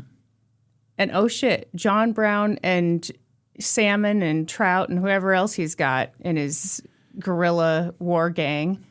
Dr. Shrimp Scampi. They come running down the mountainside. Mm-hmm. They have weapons for enslaved black people. And I mean, this feels like it'd be a great movie. The two of them stayed up till 3 a.m. talking about this plan. Yeah. John Brown wanted Frederick Douglass's support. Oh. He wanted him to help. Like come along, be part of Recruit people, Wow. come along, fight with him. He was a prominent abolitionist with very strong connections. If Watch Mojo made a video on top 10 abolitionists, Frederick Douglass might be number one. He'd be up there. And I think Watch Mojo has that in the works. But was Frederick Douglass, was he nonviolent? I mean, he wasn't this extreme, right? Yeah, so Frederick Douglass, he was not ready to back this idea. Right. He was similar to William Lloyd Garrison. He thought slavery could still end peacefully. So John Brown disagreed with Frederick Douglass and told him enslavers would never be induced to give up their slaves until they felt a big stick about their heads. That's what he said. What do you think of that? He was right, and obviously that's what happened. Yeah. We had a whole damn war about it. What? Foreshadowing. People don't know That's about what we the in the Civil War. business call foreshadowing, Kristen. What business is this exactly? The business of content creation. You ever heard of it? I've got a garage full of wool. That's the business I'm in. Oof. And I will not sell. Kristen, the market's It crazy stinks. right now. This wool smells terrible. At this point, John Brown's plan seemed more like a fantasy than a reality. Sure. Frederick Douglass was like, "Yeah, that's cool, man. It's a cool plan. Thank you for sharing it with me. Like polite. Right." Okay. But Frederick Douglass did come away impressed by John Brown. Yeah. Unlike other abolitionists who were at times prejudiced and condescending toward black people, John Brown was not like that at all. Another man, an author named Richard Henry Dana, he later recalled having a dinner with John Brown, and John Brown invited a black family over for dinner, and Richard Dana remarked how Brown, quote, called them by their surnames with the prefixes of Mr. and Mrs. It was plain that they had not been so treated or spoken to often before. Wow. The most impressive thing that Frederick Douglass took away from this meeting was the fact that John Brown wanted to arm the enslaved people. Yeah. This act alone made John Brown stand out Because most abolitionists believed black people were too submissive and pitiful to fight. Really? Yeah. Huh. John Brown disagreed, and he believed it was paramount that black people take part in their liberation. Okay. Huh. I guess I was expecting this to go a different way where, like, Okay. the white abolitionists who are maybe the wealthy folks who are like, oh, we don't like slavery, but yes to a dollop of racism or whatever. Just a dollop, yep. I would have thought that they would be more afraid of what would happen if black people are armed. But you're saying they weren't afraid? I'm sure that was a thing. Okay. But, yeah, a big part of it was they thought black people weren't strong enough to stand up for themselves. Too pitiful to fight, is what they said. Wow. Strong enough to support the entire economy. Right. But, okay. Yeah. Frederick Douglass would later write, though Brown is a white gentleman, he is in sympathy a black man, and is deeply interested in our cause as though his own soul had been pierced with the iron of slavery. Pretty powerful words. Yeah. Coming from Frederick Douglass, you know. Yeah. We can safely assume that John Brown would have been invited to the cookout. Okay. Or the barbecue, or what have you. Yeah. In 1848, John Brown met with another prominent abolitionist named Gerrit Smith. Never heard of her. Gerrit Smith was extremely wealthy. His family had been living in the area for like 200 years. They owned thousands and thousands of acres of land across the United States. Okay. And Brown had actually known Smith from a few years before because Gerrit Smith had donated land to Oberlin College, and John Brown was hired to survey the land. Yeah. If he'd known about Earlham, he would have donated it to Earlham. He said, oh, sorry, Earlham, I already donated that land. Gerrit Smith also founded the Liberty Party. The Liberty Party, their whole platform was ending slavery and women's suffrage. Wow. In Shit. 1848. Wouldn't that have been amazing if that had taken off? Gerrit Smith ran for president as the Liberty Party nominee. Would you like to guess the percent of the vote he got? 3%. 0.1. Oh. Poor Gerrit Smith. Well, and poor everyone, because think about, like, women could have gotten the vote. Yeah, Black people could have been treated as people. This was not a popular idea at the time. Yeah. Yep. He was when only white men are voting, I guess that'll exactly do it. So since Gerrit Smith wasn't going to be president, he had a new idea. You know, he was an abolitionist. He had a ton of land. Mm-hmm. So he gave away 120,000 acres of land in upstate New York to free black people. Oh. Cool. Yep. And so by owning property, any black men that got this property, they were allowed to vote. It was legal in New York. Oh, I didn't know that. Okay. Gave them the ability to vote. The problem was the land that Gerrit Smith gave away was terrible land, and it was very hard to sustain a workable farm. This is when I'm a bitch. What would you like to say, Kristen? Okay, well, first of all, obviously, good. He's doing way more good than the vast majority of people. Yes. But you couldn't have given away better land? Hell no. Oh. That's what Gerrit Smith would say. Okay. Not me. Yeah, that is an unfortunate part of it. Yeah. Yeah. Well, John Brown heard about these struggles that these free black people were experiencing with this land, and he met with Gerrit Smith, and he gave him a proposal. John Brown said, let me move my family to this area, and I will teach these free black people how to work the land. I've been doing it my whole life. I'll teach them how to farm. I'll teach them how to raise cattle and sheep. You know, Okay, let me be a mentor. basically. Okay, because presumably the freed black people had been farming down south, so it's totally different conditions. So yeah, there Yes. would be a learning curve. Right. All right. Right. And so Garrett Smith said, okay. And he sold John Brown 244 acres of land at $1 an acre. Was that a good deal?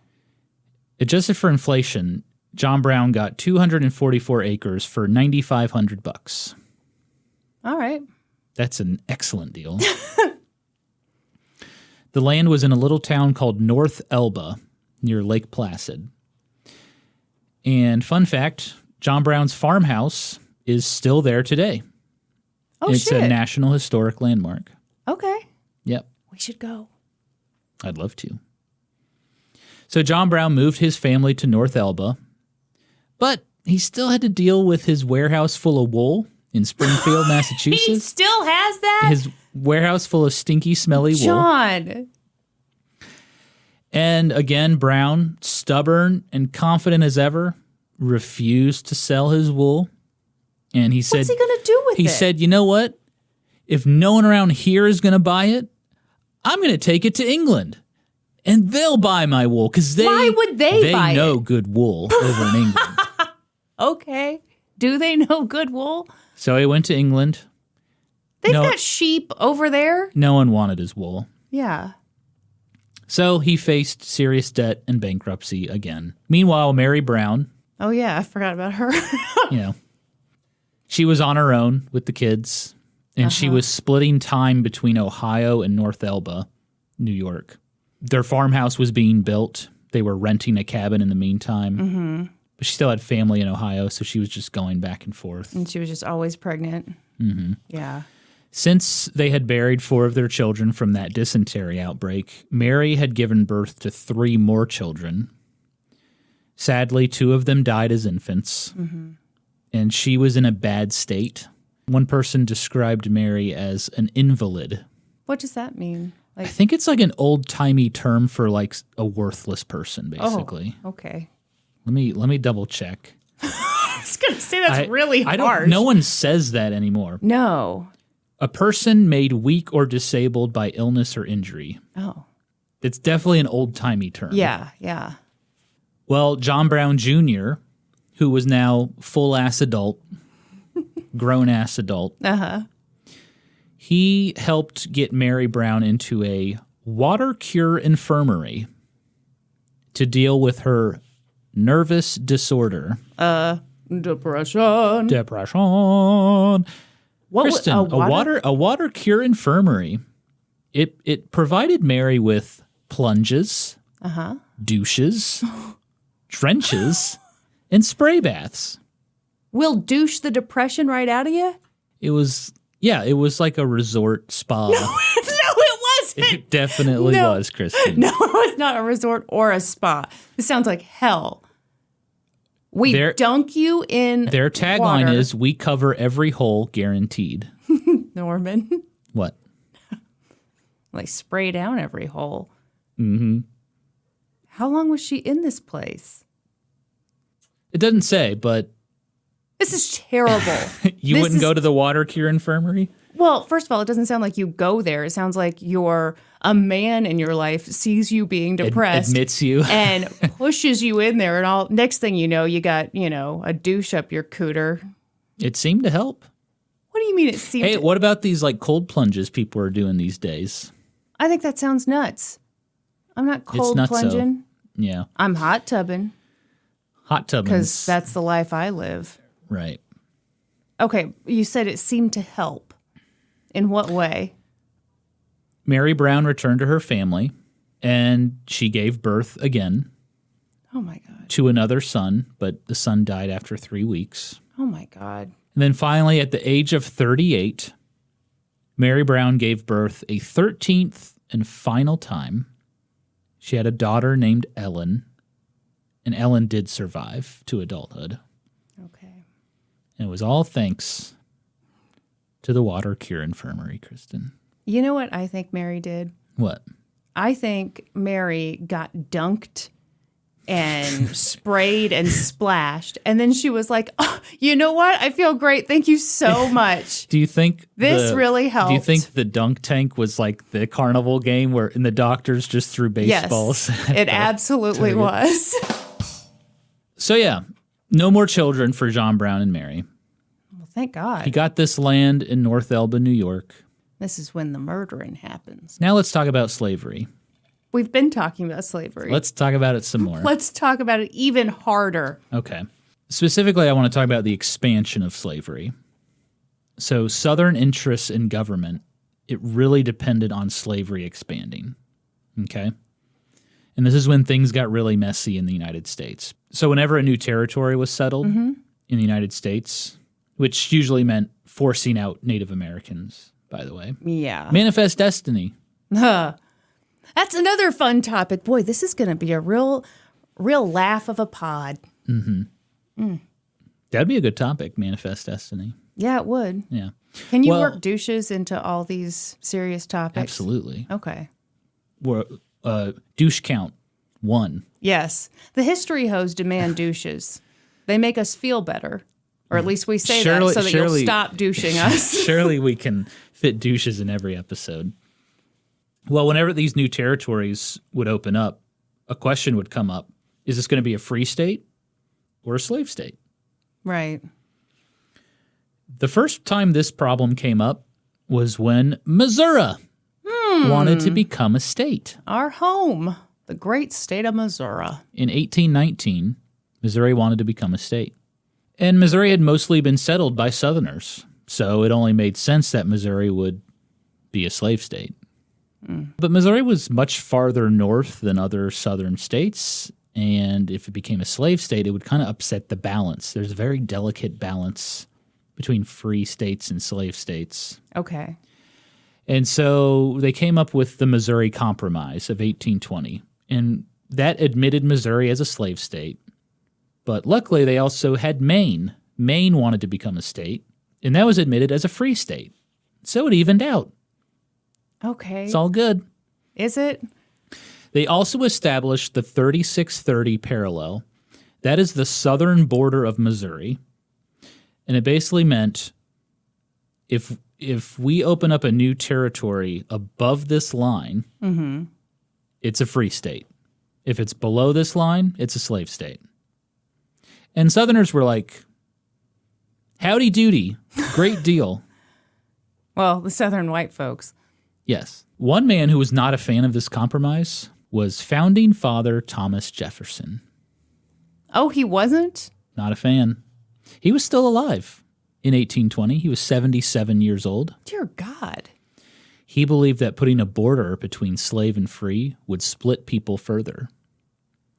He said, quote, "This momentous question, like a fire bell in the night, awakened and filled me with terror. I considered it at once as the knell of the Union. It is hushed indeed for the moment, but this is a reprieve only, not a final sentence." What did he want to happen? I don't know, but the fact that Thomas Jefferson was so bothered by this is hilarious. Famous enslaver Thomas Jefferson. Yeah, so I'm just imagining him being fanned by an enslaved person laying on his chase lounge writing this. Yeah. Oh, border between slave and free. What's next? Fuck that guy. Okay. Yes. Principal Skinner agrees. Thank you, Principal Skinner. Yeah. So let's fast forward to 1848. The United States wins the Mexican-American War. Okay. It's a bullshit war, by the way. But they got a whole bunch of new territory from Mexico. So guess what they had to figure out again? Slave state or free state?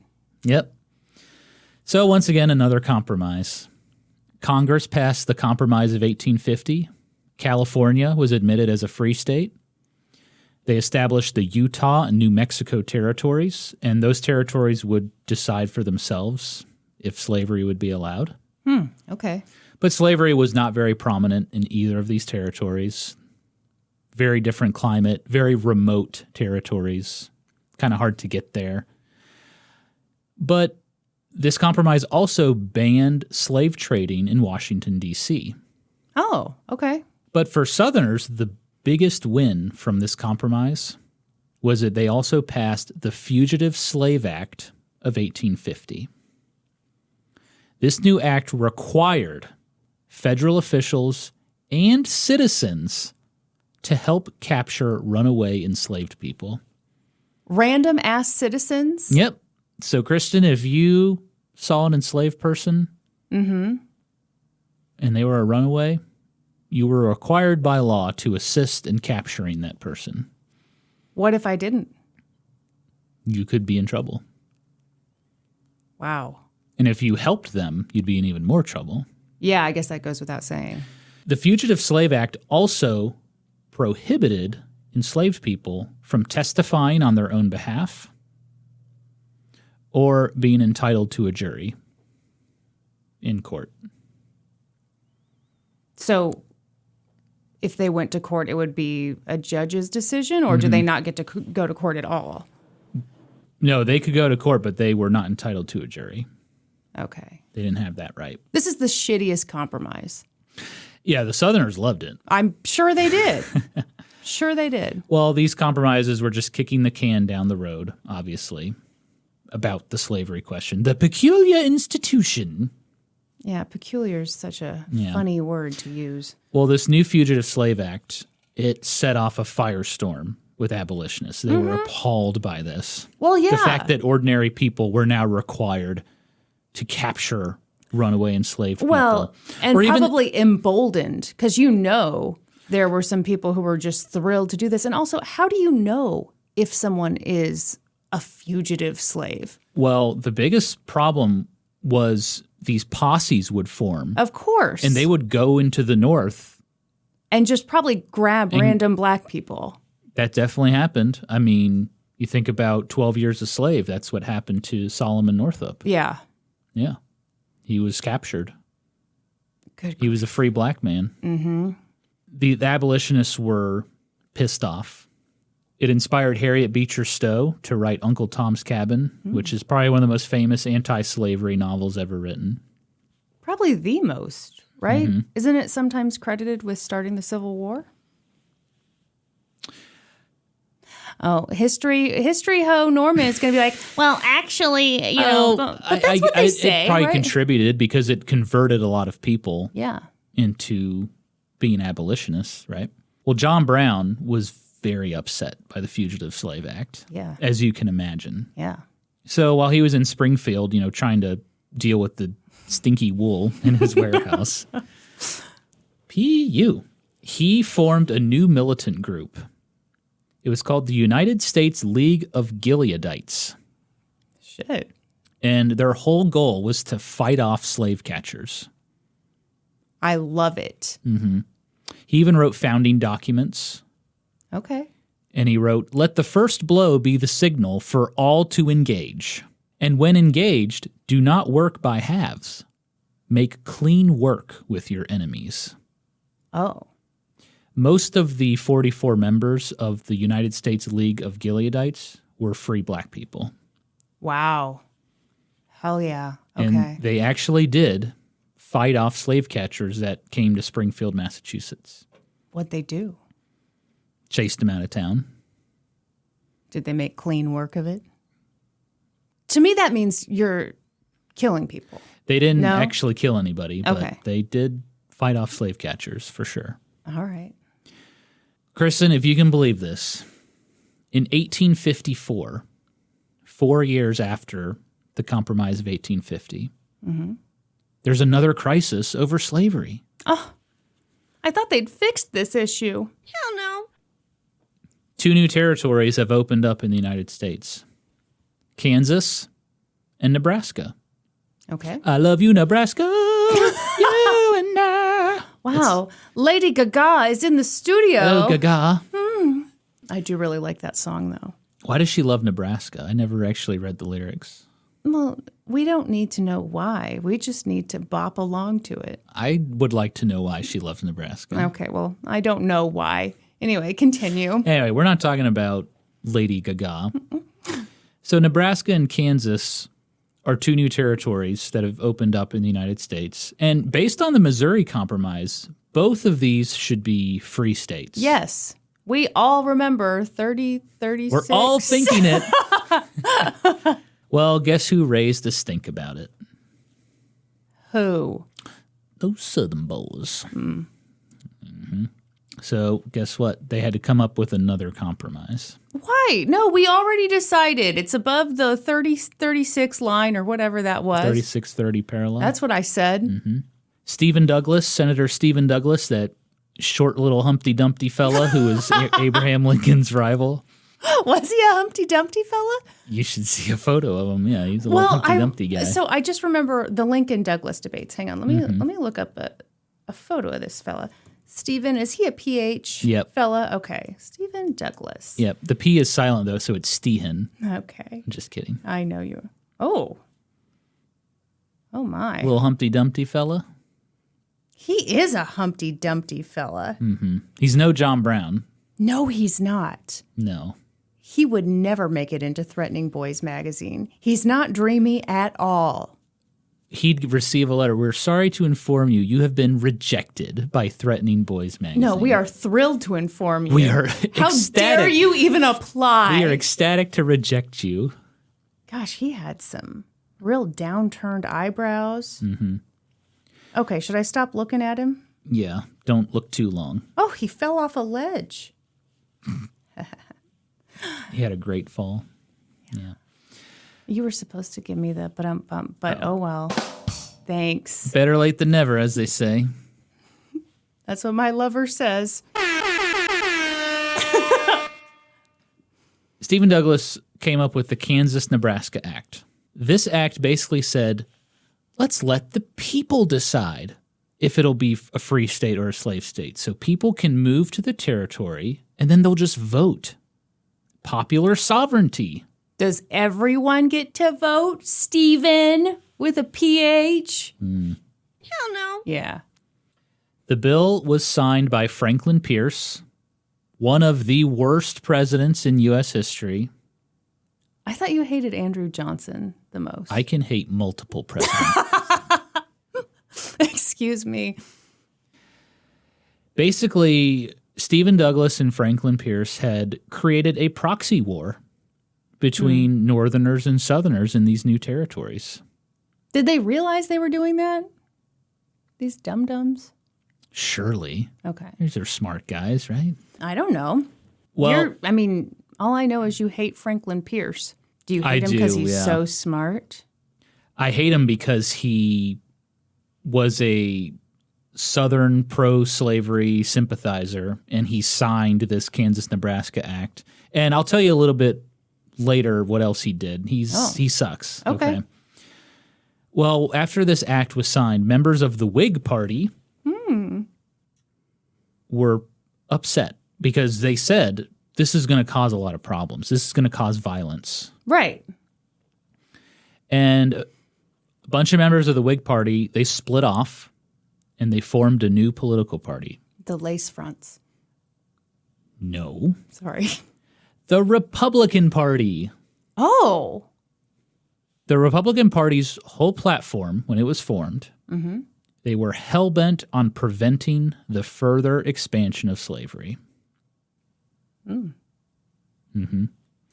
This is the party of perhaps our greatest president, Abraham Lincoln, and our second greatest president, Donald Trump.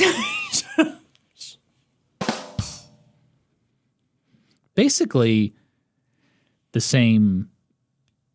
Yeah, the same nothing's guy. changed. They're both great.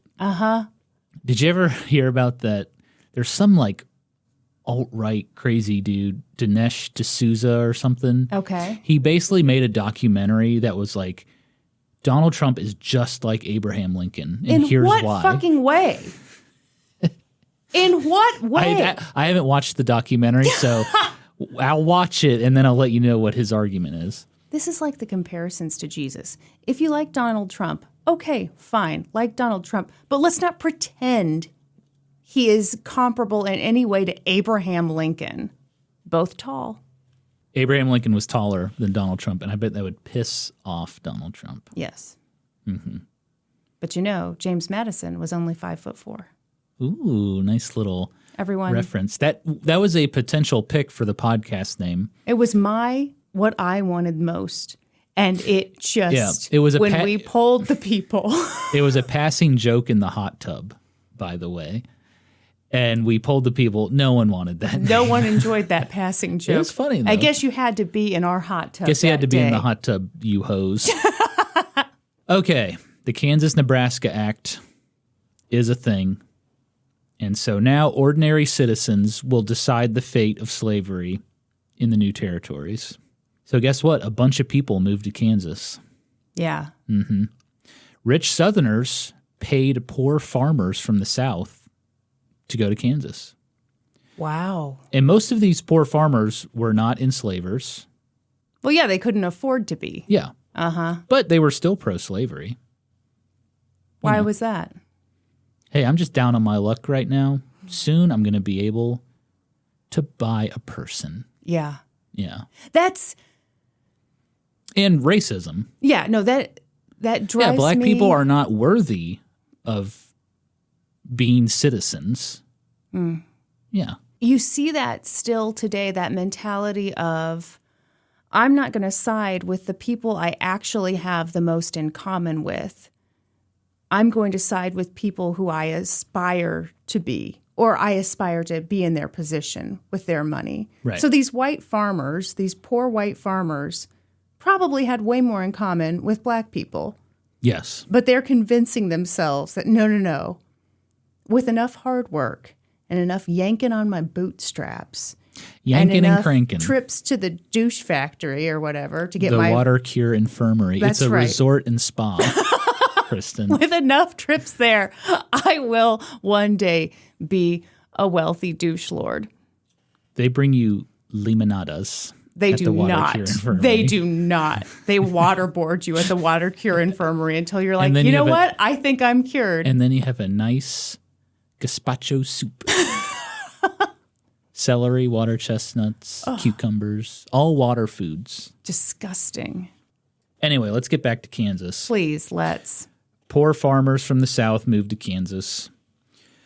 Northern abolitionists pay for families to move to Kansas. Yeah, because two can play at that game. Mm-hmm. Exactly. These people were known as free staters, but they were also known as free soilers. Which No, they weren't. They were free soilers, which does sound like someone who is Constantly shitting their pants. unashamed of pissing themselves, is what I wrote. Yeah, I'm a free soiler. Yeah, what? Big deal. Yeah. I piss my pants. I have every right to do it. I'm not pissing in your pants. Yeah. But I will if you want me to. Because I believe in free soiling for everyone. They really called them free soilers? Yeah. Okay. Mm-hmm. There were even businesses set up that funded Northern families to move. The New England Immigrant Aid Society provided assistance to anyone that wanted to settle in Kansas. Well, and don't forget the trouser washing station.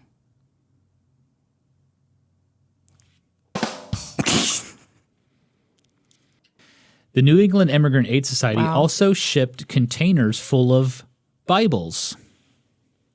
Why? And underneath those Bibles were guns. Oh. Mm-hmm. These guns were nicknamed Beecher's Bibles, named after Henry Ward Beecher, who helped run the Immigrant Aid Society and raise money for them. Wow. Okay. Beecher's Bibles. And these weren't just any guns, Kristen.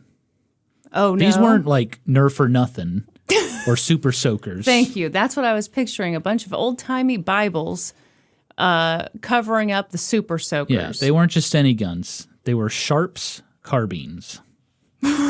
What's that? Sharps carbines? Carbines. Or carbines. Okay. People say them either way. Carbines. Have a delicious cup of carbines. Didn't you say your dad kept soup in the car or something? Yes. Carbines. Thank you for bringing this up. Carbine soup. Growing up, my dad always had this disgusting little cup of like just add water soup in the back of his Camry. You never know. That car smelled so weird, like old mushrooms. Oh, tell me more. but you're thinking carbines. It's kind of how my dad's car smelled. Mm-hmm. Yeah, I mean, you're right. Carbines. He also had a long commute, so, and cloth seats, and that'll soak up the farts. He was free soiling his pants, I think. Heated cloth seats are... He did not have heated seats. Give me a break. This was a bare bones 91 Camry. Oh, yeah. We called it the Dinkmobile. The Dinkmobile? Yeah, because it was dinky. But double income, no kids is what dink means. Well, okay, you would have had to travel back in time. You should have called it the Dingy Mobile. Why? I don't know. Dinky works, I guess. Thank you.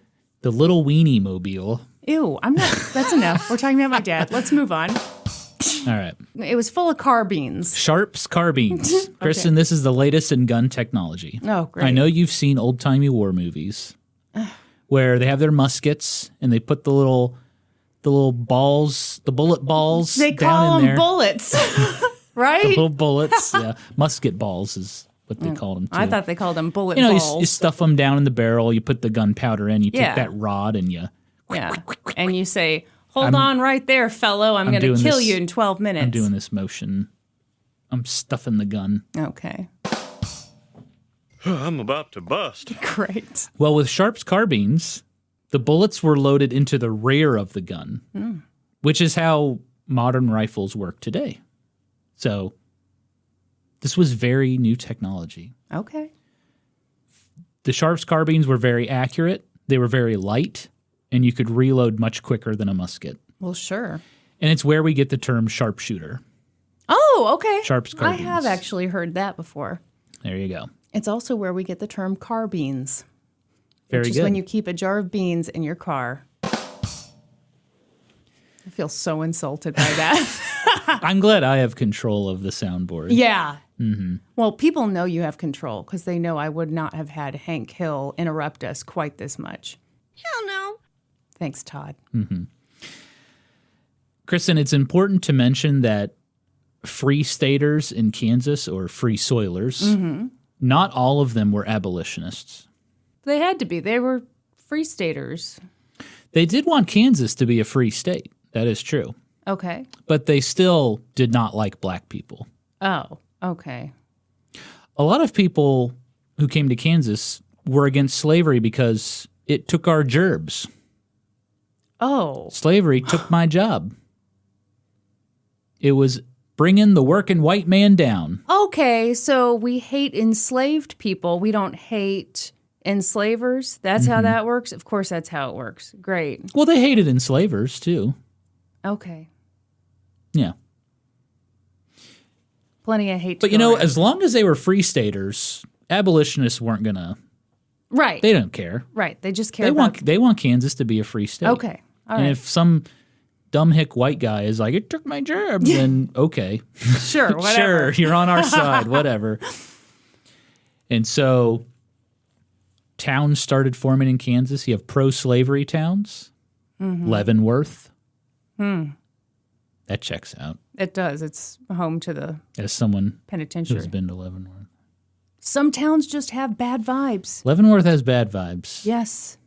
I don't know. You were weird with me. I was?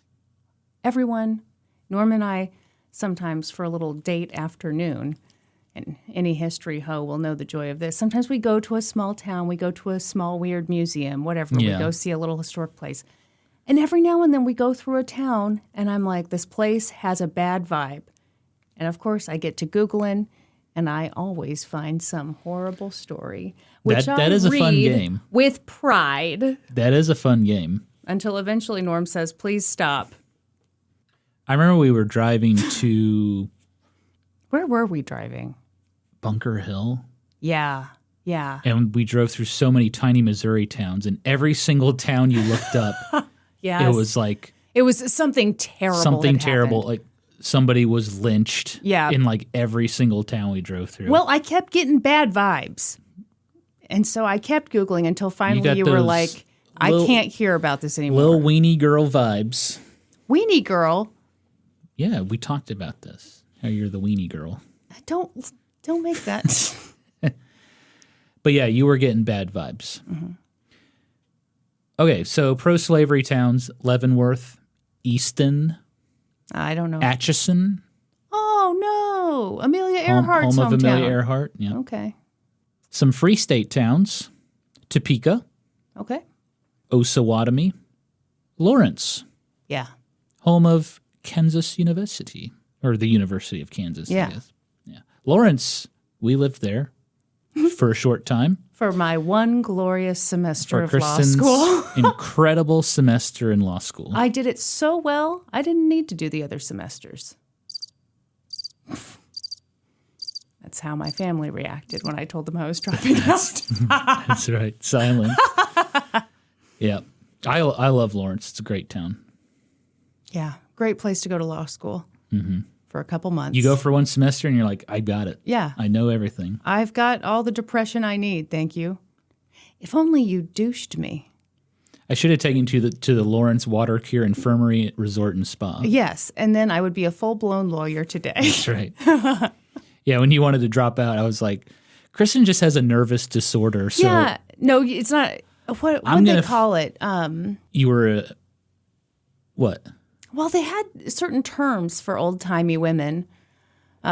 Hysterical. I was, You my were nerves. you were an invalid. Oh, God, yeah. So you just got to take me to the dunk tank. Kristen, I went to the Walmart Supercenter. I got the biggest douche they had.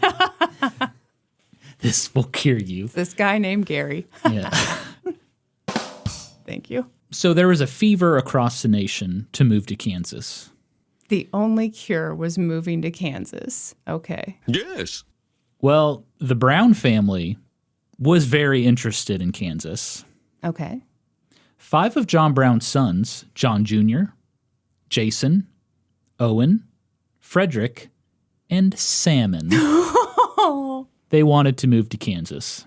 Okay. In fact, John Brown's half-sister, Florella, and her husband, Samuel Adair, they were already in Kansas. They moved there in October of 1854. Are we allowed to talk about this yet, or is this still under wraps? Florella and Samuel purchased a cabin in the Free State town of Pottawatomie. Kristen and I visited this cabin. It is still around today. It is now the John Brown Museum. If you're looking for a hot date, that's what we recommend. We drove an hour to Pottawatomie. It was a fun little date. Pottawatomie is a tiny town. The museum was incredible, though. It was really amazing.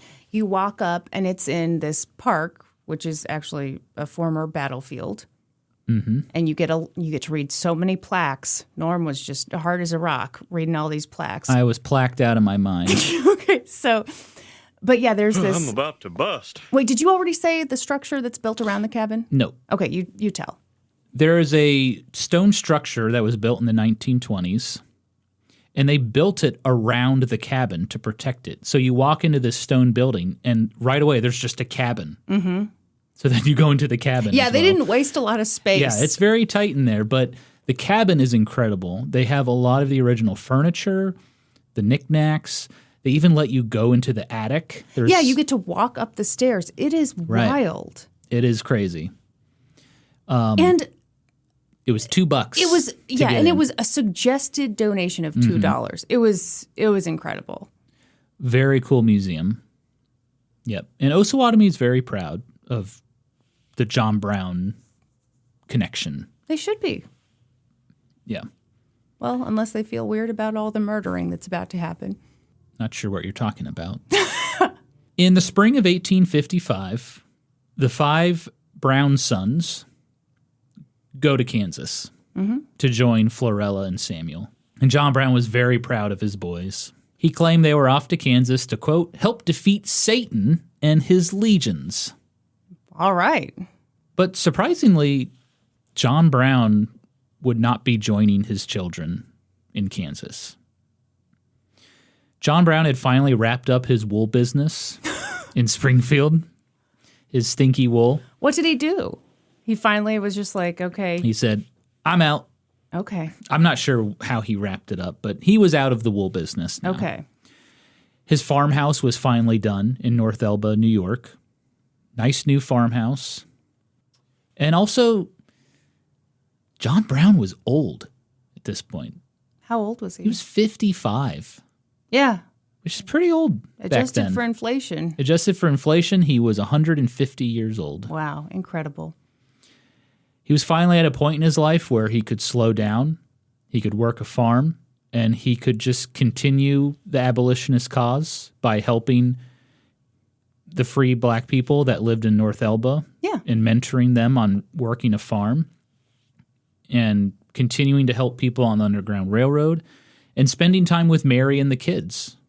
Mary was alone for a lot of the time. Yeah. You know, he felt bad about it. He did feel guilt about being away from home all the time. And so John Brown told his kids, I'm not coming to Kansas. I'm staying in North Elba, New York.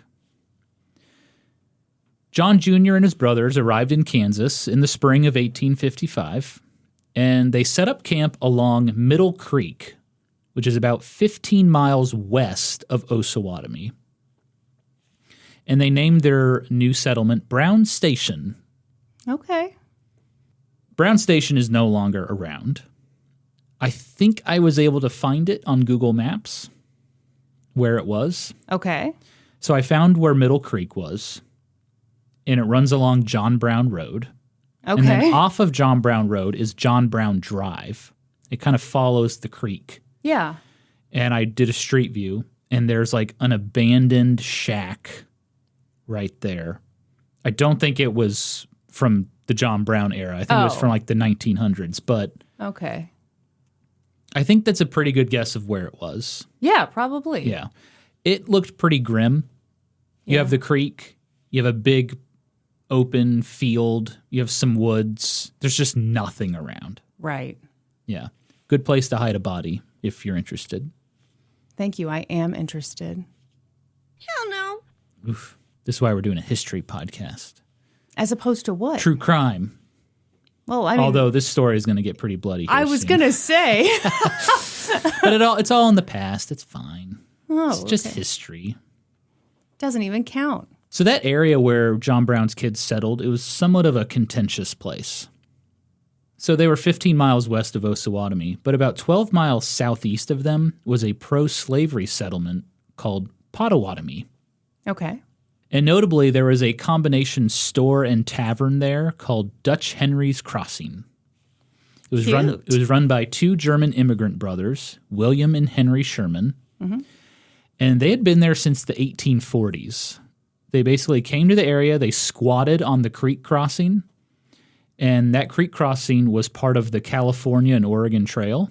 Oh, And so they made pretty good money from the wagon trains that passed through. I bet they did. They were also fiercely pro-slavery, Why? but they were not enslavers. They had no enslaved people. Why, though? White power. Oh. Okay. White power. Thank you for that. It's just white power. Just a little white power. A lot of white power. Yeah. Their tavern was a very popular meeting place for other pro-slavery people. Oh. It was the OG Moose Lodge, Kristen. John Brown's kids frequently wrote to their dad about the situation in Kansas. Mm-hmm. It was not good. Yeah. Pop quiz, Kristen. Oh, no. What state is right next to Kansas? Well, there are a couple. Do you want me to just name them? I'm thinking of one in particular. Okay, I will name them all. Colorado, Nebraska. No, these are bordering Yeah, but they're not the Oklahoma ones I'm and thinking of. Missouri. Ding, ding, ding, ding, ding. Missouri. Missouri was a slave state, You've already mentioned that. Mm-hmm. and a lot of these boys from Missouri were not interested in Kansas becoming a free state. Yeah, I bet they weren't. So they hopped the border. They were known as border ruffians, and they would harass free state people all the time. Their worst offense was voter fraud. You're kidding me. I'm not kidding you. I am not fucking kidding you. These pro-slavery people, they argued that the Kansas-Nebraska Act, it didn't really define who lived in Kansas, who was a resident of Kansas. Well, if you live there, you live there. Well, apparently the rule was, to them, every man in the territory on the day of the election is a legal voter. as long as they didn't have plans to leave Kansas. So you just say, yeah, I'm going to stay a spell. Mm-hmm. And then you get to vote. Yes. After you just hopped over the border. Yes. So they would come over. Mm-hmm. They would vote. They would say, yeah, I have no plans to leave Kansas. And then the next day they would say, well, actually, I do have a plan to leave Kansas. And they would leave. Yeah. There were no qualifications to establish if a voter lived in Kansas. It was a mess. Okay. And on March 30th, 1855, a major election was happening. People were voting on territorial legislatures who would create laws in Kansas. Yeah. Who would enforce the laws. Yeah. Okay. And so Missouri border ruffians poured into Kansas on March 30th, and they voted illegally. They threatened judges who tried to stop them.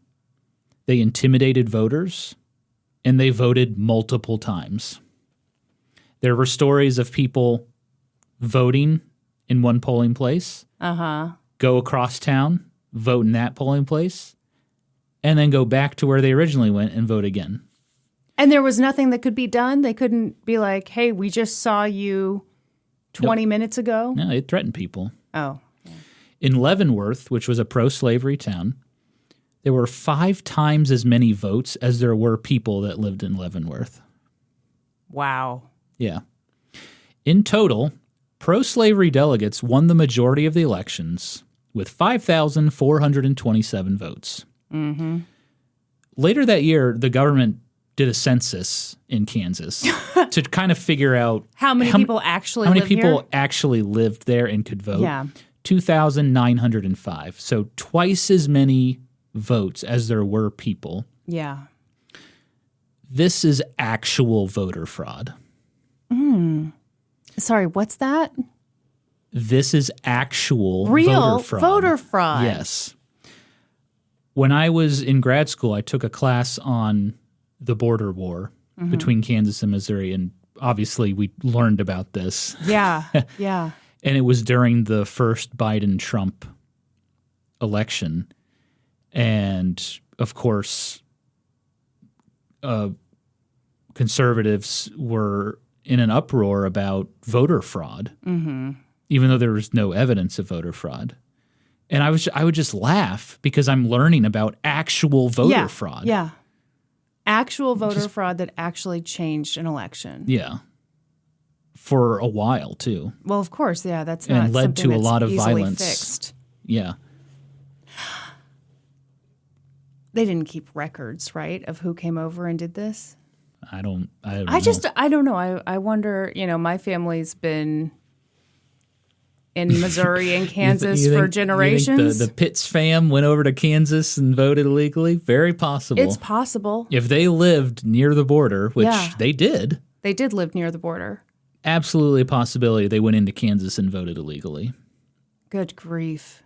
That's a fun... Check on that, Kyla. She's doing your family history. Yeah, my sister Kyla is really into genealogy and stuff. And, whew. Yeah. Yeah, a lot of fun history there. It's a riot. That's how we learned about Unity Gooch, so. Yeah. One of the fun things in my family is well, I guess we don't have any kids, but Kyla and Jay have 2 children. And obviously, it's cool to be able to name your kid a family name. So, you're going through the genealogy stuff and are there any cool names? No, there are no cool names in the history of my family. In fact, we have someone, no joke, in my family whose name was Unity Gooch. Mm. Yes. And she had a son, Liner Gooch. Gooch, Liner. Liner Gooch is funnier than Unity Gooch. I don't know. Oh, my God. Okay. How long have we been recording? 2 hours, 40 minutes. Dang, this is a meaty boy. Yeah. It's the meatiest of meat. Why do you sound depressed about it? Well, I had some, I was concerned. I didn't want people to get bored, if it's too long, but I think it's fascinating. I hope other people find it fascinating. I think if they're true history hoes, they'll be enjoying the hell out of this. We'll Meaty see Boy. who the real history hoes are, right? The real history hoes. Like, comment, and subscribe. And leave us 5-star reviews on whatever platform they use. So, Kristen, voter fraud has taken place in Kansas. Yeah. These Missourians have crossed the border and voted illegally. Yep. So Free Staters are outraged. Right. Out of I think there were like 20 to 25 legislators. 2 of them were Free Staters. Okay. 2-1. Out of how many? 20 to 25. Oh, I'm sorry. You just said that. Yes. Free Staters called this new government the bogus legislature. They did not. They did. Bogus. Old-timey word. Wow. I had no idea. Mm-hmm. That's kind of like the name Simon. Or no, it was Jason. That sounded, Yep. Okay.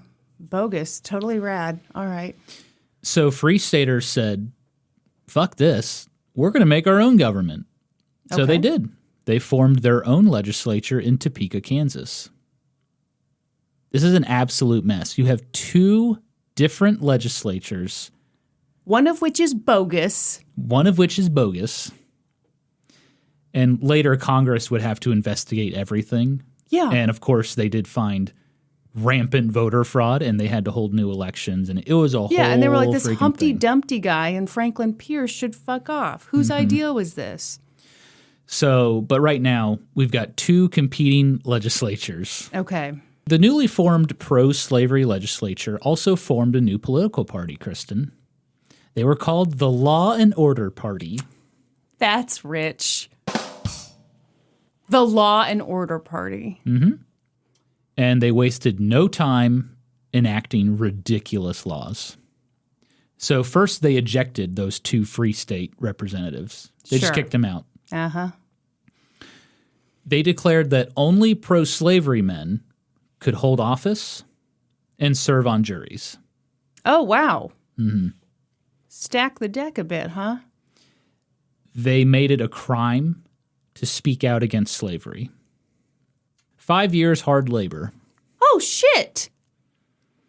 If you For talking about it? For jib-jabbing about how you hated slavery. Wow. If you assisted a runaway enslaved person, 10 years in jail. Wow. They were also forming a militia of pro-slavery men. Okay. Mm-hmm. And the governor of the Kansas Territory, his name was Andrew Reeder. We drove by his house recently, which we were shocked to learn was near us. I couldn't believe that. We were shocked, I tell you, shocked. I was shocked, we really were. Appalled, disgusted. Could not believe his house was nearby. You threw up right there in the car. Yeah. Kansas Territory governor's mansion. Mm-hmm. It's in like Shawnee or something. I free soiled my pants when I found out. Thank you. Andrew Reeder vetoed a lot of the bills that this legislature passed. Good. And he also warned them they were holding sessions illegally. Mm-hmm. And so the legislature wrote to President Franklin Pierce, and said, this guy sucks, get him out of here. So guess what Franklin Pierce did? What? He got rid of Governor Andrew Reeder. Wow. He sucks. Franklin Pierce was a terrible president. Well, John Jr., he could not believe that this was happening. Right. And Free Staters were basically just allowing it to happen. People were just sitting by and doing nothing. Yeah, they were forming that new... I was going to say, they're doing something. They were forming that new Free State legislature, but he just felt like... Some jaws needed to be ripped. Right. Let's tear out the jaws of the wicked. Okay. So he wrote to his father again, and he said that these Free Staters, quote, exhibit the most abject and cowardly spirit whenever their dearest rights are invaded and trampled down. And he begged his dad to come to Kansas. And he wanted him to bring guns. Shit. He told him, we need them more than we do bread. Wow. John Brown received his son's letter and said, "That's it. I'm going to Kansas." Okay. Ending slavery was his God-given destiny. He told Mary, "I'm going to Kansas to make it a free state." Shit, he had all the confidence in the world. Mm-hmm. And plenty of wool to back it up. He did have a lot of wool. In June of 1855, the day after he got that letter from his son, he took off for Kansas in a wagon. He loaded the wagon with every gun he had, and he took his son Oliver with him and his son-in-law, Henry Thompson. Okay. One of the Brown daughters married someone from the Thompson family. Do we know the Thompson family? No. Oh. I'm just letting you know. Okay. So it's him, it's Ollie, it's John, and a bunch of carbines heading It's John Brown, it's Oliver Brown, and Henry Thompson, and a Gotcha. wagon full of guns. Okay. And they're going to Kansas. But along the way, John Brown stops in Syracuse, New York, and he goes to an abolitionist meeting, and he reads his son's letter to that group of abolitionists. Yeah. And he tells them, "We need money. We need weapons. Let's make it happen." And Yeah. he got money and weapons. I mean, he seems very convincing. He was not a very good speaker. Believe Oh, it or really? Not a very good public speaker. Okay. Yeah. But reading that letter convinced people, obviously. Yeah. He also stopped in Ohio to visit his father, Owen Brown, who was still alive. He was 84 years Good old, grief. which is 230 years old adjusted for inflation. Absolutely it is. He gave John $40, which is about $1,400 today, and wished him luck in Kansas. It was the last time John would see his father. Well, of He would course it die was. shortly after this. After John left, Owen wrote to Florella, John's half-sister, who was in Kansas, and he told Florella that John seemed almost possessed when he stopped to visit him. He wrote, "He has something of a warlike spirit. I think as much as necessary for defense. I will hope nothing more." Owen, do you know your son? Owen knew John was up to something. Yeah. He was up to no good and was going to cause trouble in the neighborhood. Do you really think he was up to no good? No. John Brown believed slavery was the ultimate sin of mankind, and he was going to do whatever it takes to end it. And that's very noble, I think. Yeah. John Brown arrived at Brown Station on October 7th, 1855. And it was bad, real bad, Kristen. No good. Okay. All of his sons were sick with fever. Oh. They were starving because they were too weak to harvest food and gather crops and whatnot. Should A lot of bread. their livestock had run away. Yeah. They were all huddled together in muddy tents. Oh, that sounds terrible. It was cold and windy. Yeah. Well, John Brown quickly took charge, being the leader he believed himself to be. Yeah. He harvested crops. He rounded up all that livestock that ran away. He built a cabin in less than a month. Good grief. And this is an old guy by these standards. Yeah. I want you to guess what material John Brown used to build this cabin. Wood? That's right, Kristen. Logs. Okay. What rolls downstairs, a loner in pairs, and over your neighbor's dog? What's great for a snack and fits on your back? It's asshole. log, log, log. It's log, it's log. It's big, it's heavy, it's wood. It's log, it's log. It's better than bad, it's good. Everyone wants a log. You're gonna love it, log. Come on and get your log. Everyone needs a log. Log, log, This log. is such a long song. Log from Blammo. Do-do-do-do-do-do-do. I'm about to bust. What is that from? Ren and Stimpy. Okay. That was my I can't believe you tricked me. long musical way of telling you that John built a log cabin. Thank you. There was no other way to say it. None. And I'm sure it's really important for the story. Not really. John also handed out weapons that he had brought Well, yeah. because he told his kids, we will not be bullied by these pro-slavery men. Mm-hmm.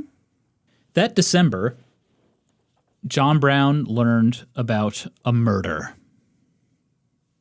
Murder had taken place in Kansas. Okay. A man named Frank Coleman, he was a pro-slavery guy from Virginia. He had murdered his neighbor, Charles Dow. Charles Dow was a free state man from Ohio. And the murder took place in Douglas County, Kansas, kind of near Lawrence. Mm-hmm. In actuality, it seems to appear that Frank Coleman murdered Charles Dow because Charles Dow kept cutting down trees on his property, and he got pissed off, and so he killed him. So this was not a pro-slavery. It had nothing to do with slavery. Okay. But the propaganda machine spread, and all people of Kansas heard was pro-slavery guy killed a free state guy. Right. But there was an actual bad thing. Frank it was a murder. Well, the guy was cutting down his trees. Let's be real. What choice did he have? I have no choice. Frank Coleman was not arrested for killing Charles Dow. He claimed self-defense, and so they let him go. How? I'll tell you in a because the minute. pro-slavery government. Okay. I'll tell you in a minute. All right, fine, but I think I figured it out. Yeah.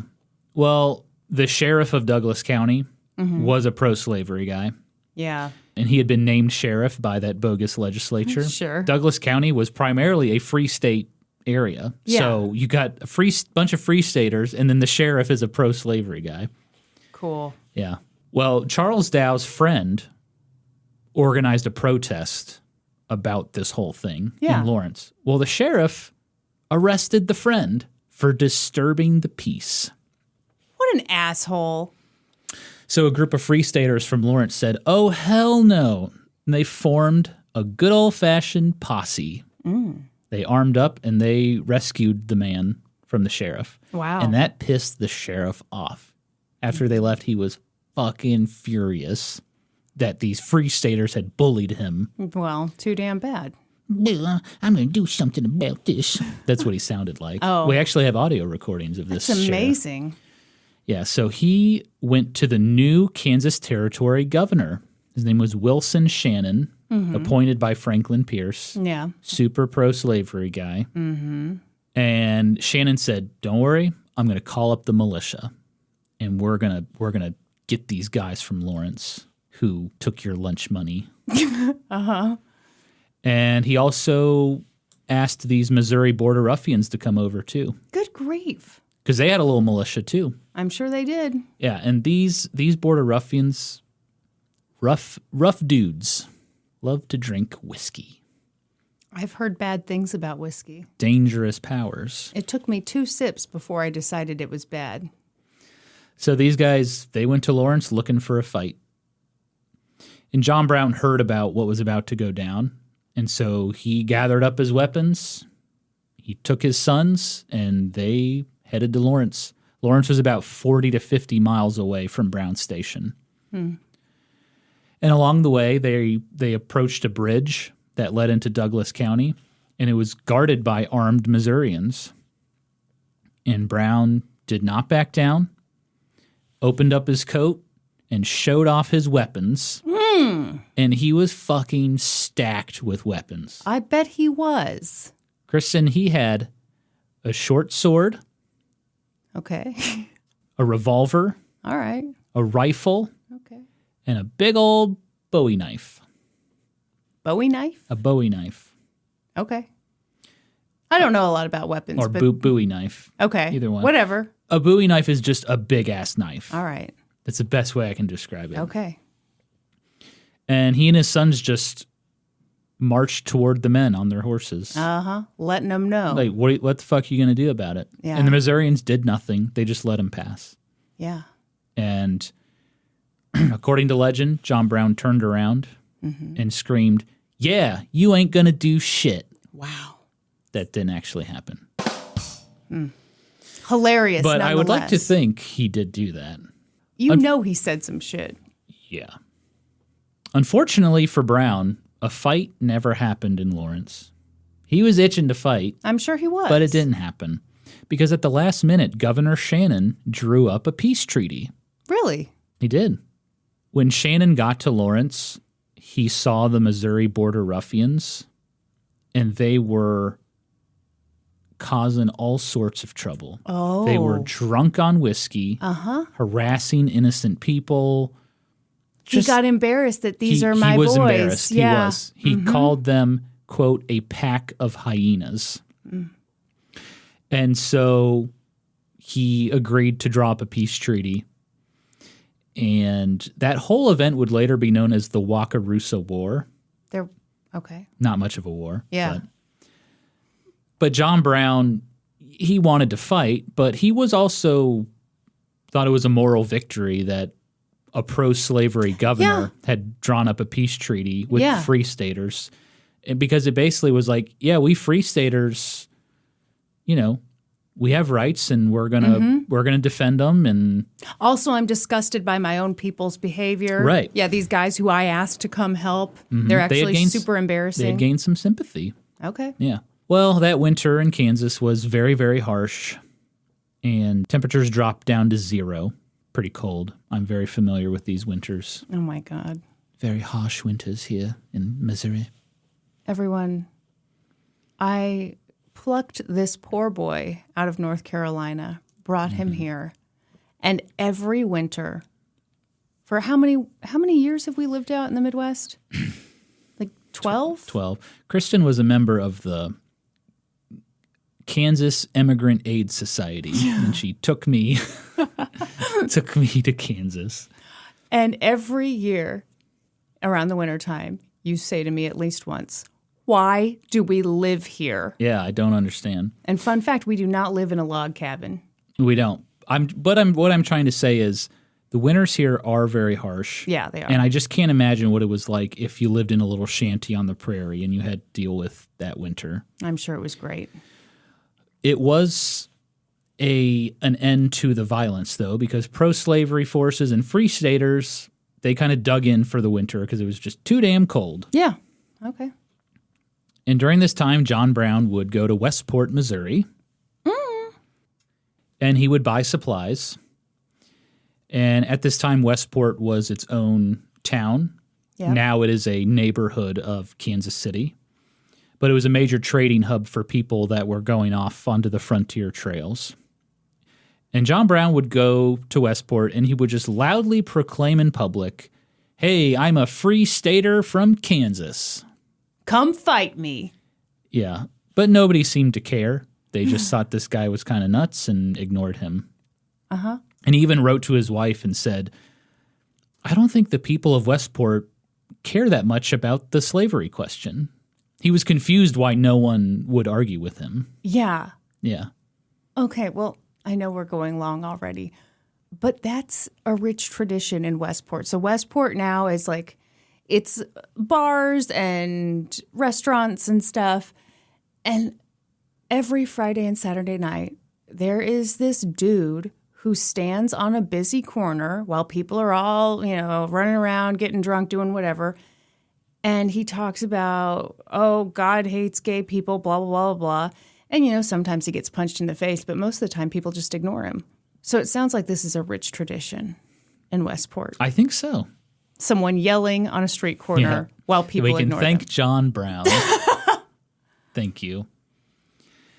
Well, as the snow melted that winter, more people started coming into Kansas, and the violence picked up again. In January of 1856, a free stater named Reese Perkins Brown, no relation to John Brown, he was hacked to death with knives and tossed at the doorstep of his cabin where his wife found him. And then, to make matters even worse, President Franklin Pierce. This bitch. Worst president ever. Do you think he's the worst president ever? I think Andrew Johnson's worse. Okay. He learned about this free state government in Topeka because they had sent him their constitution and they had nominated 2 senators, like normal operations. And Franklin Pierce was like, what the hell is this other government doing operating in Kansas? They are treasonous. A treasonous government. Give me a break. Franklin Pierce was Bogus. he was pro-slavery, Southern sympathizer, which is weird. He was born in New Hampshire. I don't understand, but whatever. Okay. He was an asshole. Franklin Pierce, asshole. He can't hurt you now, Norman. Yeah. He had terrible hair, too. Did he? Yeah. Wild hair? Just bad hair. Just bad hair? Mm-hmm. Should I look him up? Go ahead. Okay. Hang on. I've got to wake up my computer. Ooh. Mm-hmm. Kind of an old-timey, not a comb-over, but a push-forward. You can tell it was real greasy, too. Oh, you totally can. Yeah. You know that the artist, the painter was like, ooh, had some greasy hair. That is disgusting. Let me get some shine on that. God, yikes. Okay. So President Franklin Pierce called the Free State government in Topeka treasonous. Mm-hmm. And John Brown heard about this because newspapers reported on it. Yeah. And he was just like, what the fuck? And he believed the U.S. government was taking part in a pro-slavery conspiracy to ensure that Kansas became a slave state.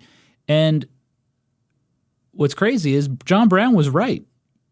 Well, yeah, of course he was. The president of the United States wanted Kansas to become a slave state. There's Obviously, no doubt. Yeah. And even the next president, James Buchanan, also wanted Kansas to be a slave state. Another terrible fucking president, James Buchanan. I feel like you should do a series Of terrible presidents? on presidents you hate. Yeah. Oh, I definitely will. Okay. Well, spring is finally here in Kansas in 1856, and the courts are opening back up. Flowers are blooming. Court doors are opening. Juries are waffling inside. Well, there's a word going around that some of the local courts near Brown Station, they're going to start enforcing those pro-slavery laws that the that the Law and Order Party enacted. Can't even talk about it. 5 years hard labor, 10 years for helping.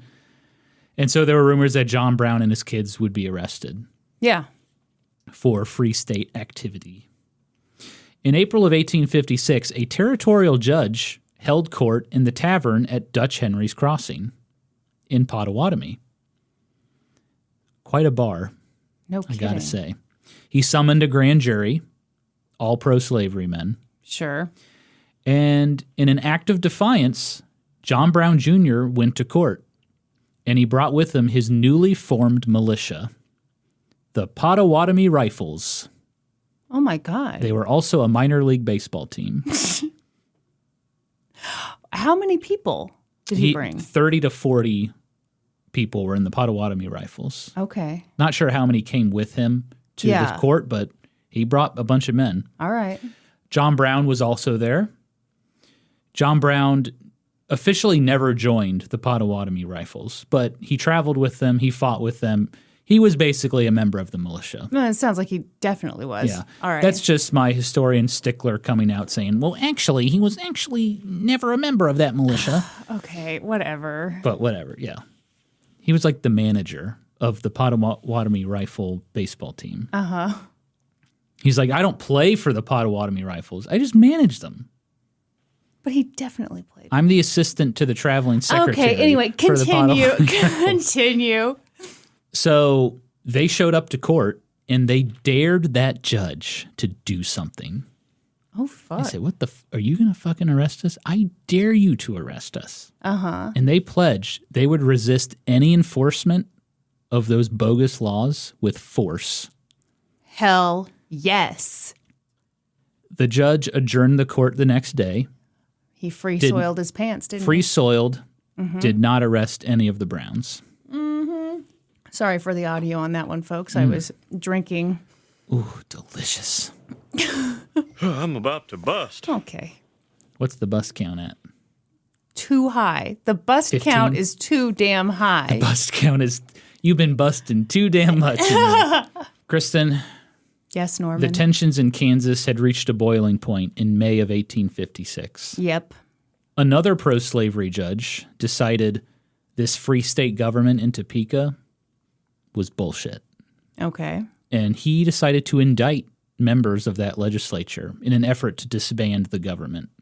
Wow. And so he sent a marshal to Lawrence, Kansas to serve papers to a few of the legislators who lived there. Mm-hmm. And legislators. Mm-hmm. And the citizens of Lawrence chased the marshal out of town. Hell said, yeah. Get out of here. Mm-hmm. Get the hell out of here. Yeah. Or we'll douche you. Yeah. And the marshal was at like, the spa. The marshal was like, oh boy, not again. His Droopy Dog. Yeah, it was Droopy Dog. Yeah. A lot of people don't know that. A lot of people don't know Droopy Dog was pro-slavery. Terrible. Terrible. But a hilarious dog. Oh, we can all agree to that. Well, the pro-slavery people, when the marshal was chased out of town, they were kind of excited because that means they could form up their militia again. All right. 300 men. And now they had a cannon. Why do they have a cannon? It's a militia. They need weapons. Okay. And they had a cannon. All right. And so on May 21st, 1856, this militia of 300 men, they went to Lawrence to deal with these free staters. And of course, a messenger rides into Brown Station and tells John Brown and the Pottawatomie Rifles shit's about to go down in Lawrence again. Right, and they've got a fucking cannon this time. And they have a cannon now. And so John Brown and the Pottawatomie Rifles, they form up and they make their way to Lawrence. Again, they're like 40 to 50 miles away. They can't get there in a day. Mm-hmm.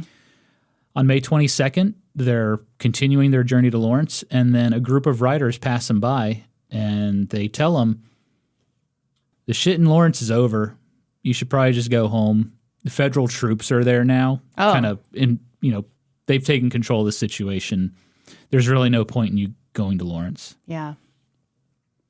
The pro-slavery forces had destroyed the two abolitionist newspapers in Lawrence, the Herald of Freedom and the Kansas Free State. Mm. They burned down the Free State Hotel, and then they left. Overall, a peaceful sacking of Lawrence. Well, that's not peaceful if you're burning shit down and stuff. Yeah, but there was one death during the sacking of Lawrence. Why are you calling it a sacking? That's what they called it, the sacking of Lawrence. I'm sorry. I thought you were being hilarious. There was one death during the sacking of Lawrence. Okay. A pro-slavery man was crushed to death when a piece of the Free State Hotel fell on him. That is funny. It is funny. It's not a joke. So he lit this thing on fire and then he got lit crushed it on fire. by it? They may have shot it with the cannon, and then a part of the Free State Hotel crushed a pro-slavery guy. It is very funny. You love to see it. Okay. That was the only death. All right. But despite this hilarious death of the pro-slavery guy being crushed by the very ironic Free State Hotel, John Brown was pissed off. Yeah, because he wanted to fight. He wanted to fight, and he couldn't believe that no one in Lawrence had stopped these guys from burning shit down. Oh. He's like, why didn't anyone fight them? Pick up your guns. Let's fight them. He said, I'm sick and tired of this illegitimate pro-slavery legislature enforcing these bogus laws across the territory. Mm-hmm. Quit pussyfooting around, he said. Mm-hmm. Since John Brown had moved to Kansas, 6 Free State men had been killed by pro-slavery people. Pro-slavery people lost the one guy who got crushed by the Free State Hotel. Hoisted by his own petard. That's right. Well, and then some more bad news arrived to John Brown and his men. What? Another rider passed by, and he had news from the East. Senator Charles Sumner of Massachusetts, he was an outspoken abolitionist. Mm-hmm. He was beaten over the head with a cane on the Senate floor by Senator Preston Brooks of South Carolina. Yep. Another great future topic for this podcast. Southerners cheered this act. They sent Brooks replacement canes. Yeah, how adorable. Mm-hmm. And abolitionists were appalled that a U.S. senator was beaten on the Senate floor by another senator, by the way. Yeah, that's nuts. Yeah. I can see it not being that different today. of people being like, yeah, you did the right thing. Here's a fresh billy club for you. Definitely. Yeah. Do you need some Carmex over there? I noticed you chewing on your lips. I'm enjoying these lips. Don't be too proud, sir. Just 'cause We you are a didn't- Carmex family. Yeah, just because you didn't make it into Threatening Boyz magazine doesn't mean you can't lube up them lips. Here. I'm okay. I'm throwing it to you. Okay. Let me lube them up on the mic. Okay, that seems unnecessary. Well, Stop making weird sounds. I'm about to bust. Okay. all right, I'm good. All right. You'll learn when you're doing these meaty boys. You got to stay lubed, We're be at lubed, and continue. 3 hours, 12 minutes. Good grief! This is nuts. This is our first episode. Let me tell you people something. Next week is my week. It will not be this long. I'm sorry. No, I'm gonna be known for Meaty Boys. I think. Okay. Well, it's fascinating. When John Brown heard the news that Charles Sumner was beaten over the head by Preston Brooks, he, according to his son, he went crazy. Oh. He told his men, now something must be done. Something is going to be done now. Okay. Direct quote. Brown and the Pottawatomie Rifles headed back home because there's no point in going to Lawrence. Right. And on the way home, Brown decided they needed to take part in a radical retaliatory measure. That's what needed to happen. Mm-hmm. And Brown thought, who better than those pro-slavery people from Pottawatomie? They were trying to enact those bogus pro-slavery laws on John Brown and his kids. They had that court session at Dutch Henry's Crossing. Oh. They were just as guilty as the men who sacked Lawrence. Okay. What do you think? Collective guilt, Kristen? I don't know.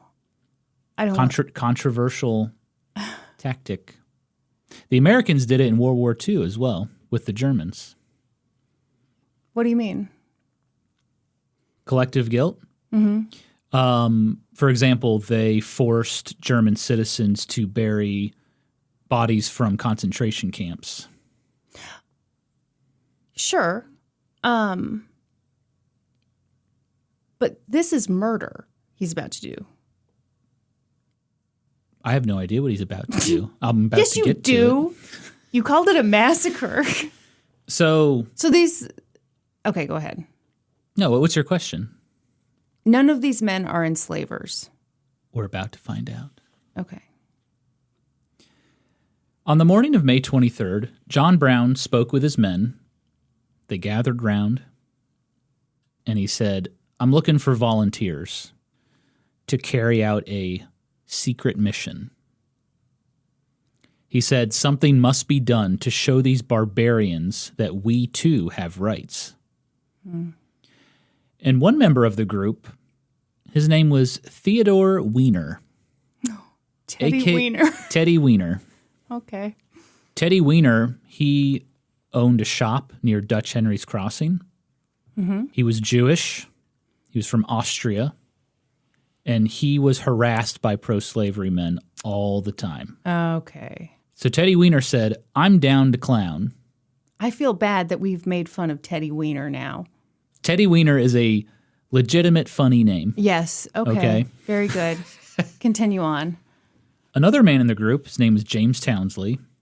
He told John Brown, look, I know where these pro-slavery men live.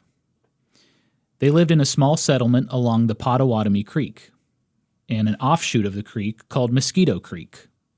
It's still a mystery today why they call it Mosquito Creek. That's funny. You're supposed to laugh at that. If I had control of that board right now, it'd be the cricket sound. No, it'd be the crickets. But the most notable person that lived in that settlement was Henry Sherman, the owner of Dutch Henry's Crossing. Mm-hmm. So John Brown gathered up 7 men, 4 of his sons, Owen, Frederick, Watson, and Oliver. Watson? Watson was another son. Good grief. Okay. Who came later to Kansas. All right. They're just popping up everywhere. His son-in-law, Henry Thompson, Teddy Weiner, and James Townsley. They had rifles, they had revolvers, they had knives, and they had broadswords. And John Brown asked his men, start sharpening your swords. Okay. And so while they're sharpening their swords, another volunteer from the Pottawatomie Rifles comes over, and he's like, what are you guys planning to do? Mm-hmm. John Brown replied he was going to regulate matters on the creek. And then the volunteer advised him to proceed with caution. John Brown snapped back at the man. He said, caution. Caution, sir. I am eternally tired of hearing that word caution. Yeah. It is nothing but the word of cowardice. On May 24th, 1856, John Brown took his 7 volunteers, and they camped for most of the day near the Pottawatomie Creek. He spent most of that day convincing his men what had to be done. John Brown wanted to strike terror into the hearts of people that supported slavery. And so at around 10 p.m. that night, they took off for the creek. Everything okay over there? Yeah, You getting a little nervous? I am. I don't know why. I'm not part of this. You just wrapped up a very successful true crime podcast. Thank you. What's Now your you're point? now you're nervous about John Brown and Teddy Weiner running off to Pottawatomie Creek? I guess so. Okay. Keep the story going. At around 11 p.m., James Doyle, his wife, and 4 children were soundly sleeping in their cabin. The Doyles were from Tennessee, and they were very poor. All 6 of them lived in a one-room cabin. They were not enslavers, but they were firmly pro-slavery people. James Doyle and a few of his sons had been involved in pro-slavery activity. They had served on that court session at Dutch Henry's Crossing. James was a member of the grand jury. His son was the bailiff. And they were card-carrying members of the Law and Order Party. Yeah. At around 11 p.m., they heard a loud knock on the door. James Doyle got up and he asked who it was. The voice answered back they needed directions. So Doyle opened his door, and in burst John Brown and his men. And their guns were drawn, and they showed their swords. And John Brown demanded that James Doyle and his 3 sons come with them. And Mahala Doyle, James's wife, begged John Brown, please don't take my youngest son. He was 16-year-old John Doyle. Please don't take him. John Brown agreed that John Doyle could stay. So he took James and his 2 other sons, and they disappeared into the night. Mahala Doyle only heard silence.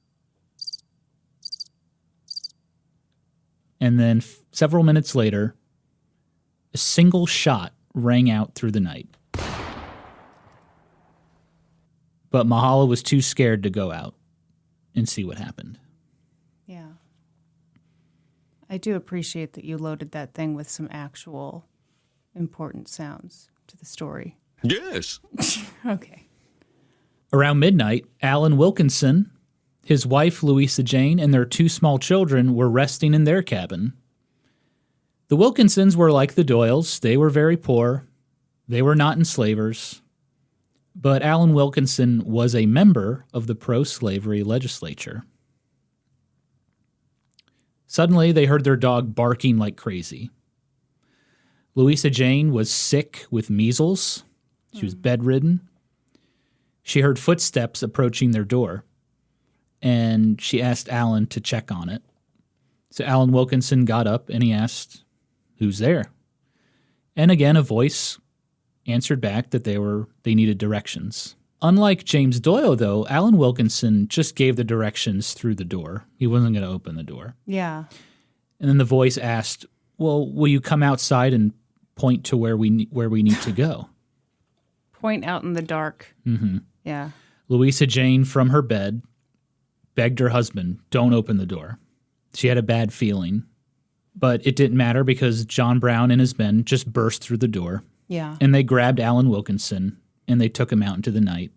And Louisa Jane, who, again, laying sick in bed with measles, She said she heard her husband's faint voice arguing with the men, and then silence.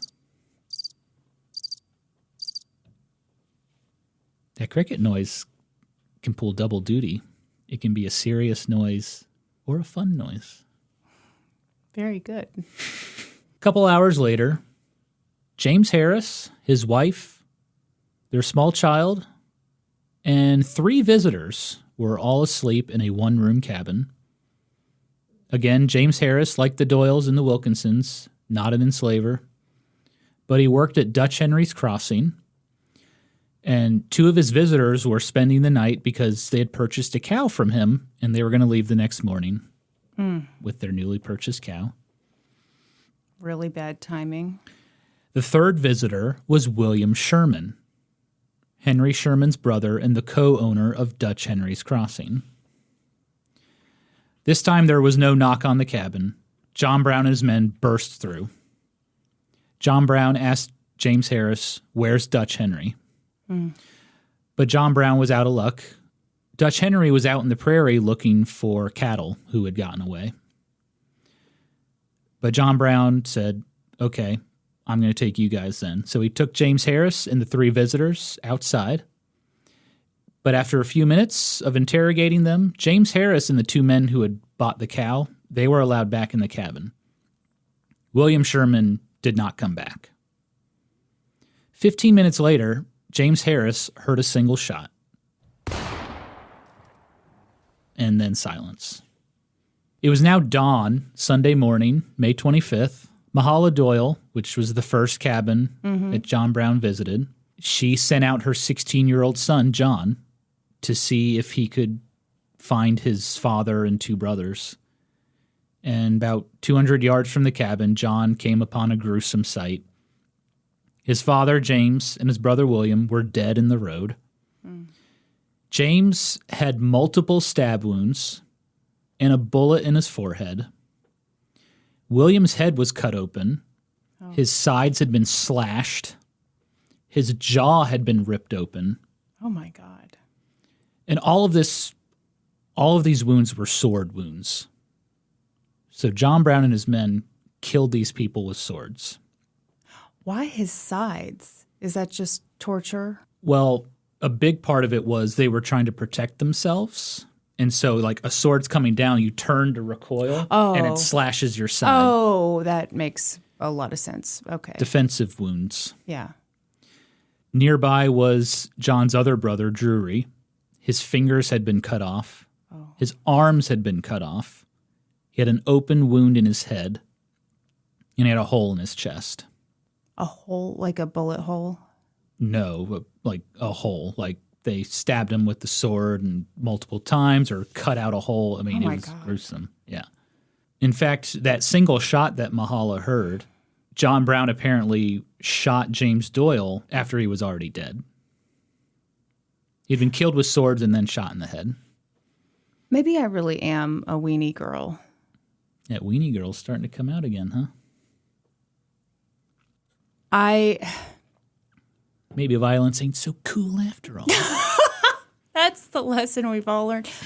No, I do feel weird because I've been so, violence has to happen sometimes. But now and I'm then like, you're confronted with it, and it's tough. Yeah. That same morning, a few locals showed up at Alan Wilkinson's cabin, which was the second cabin John Brown went to.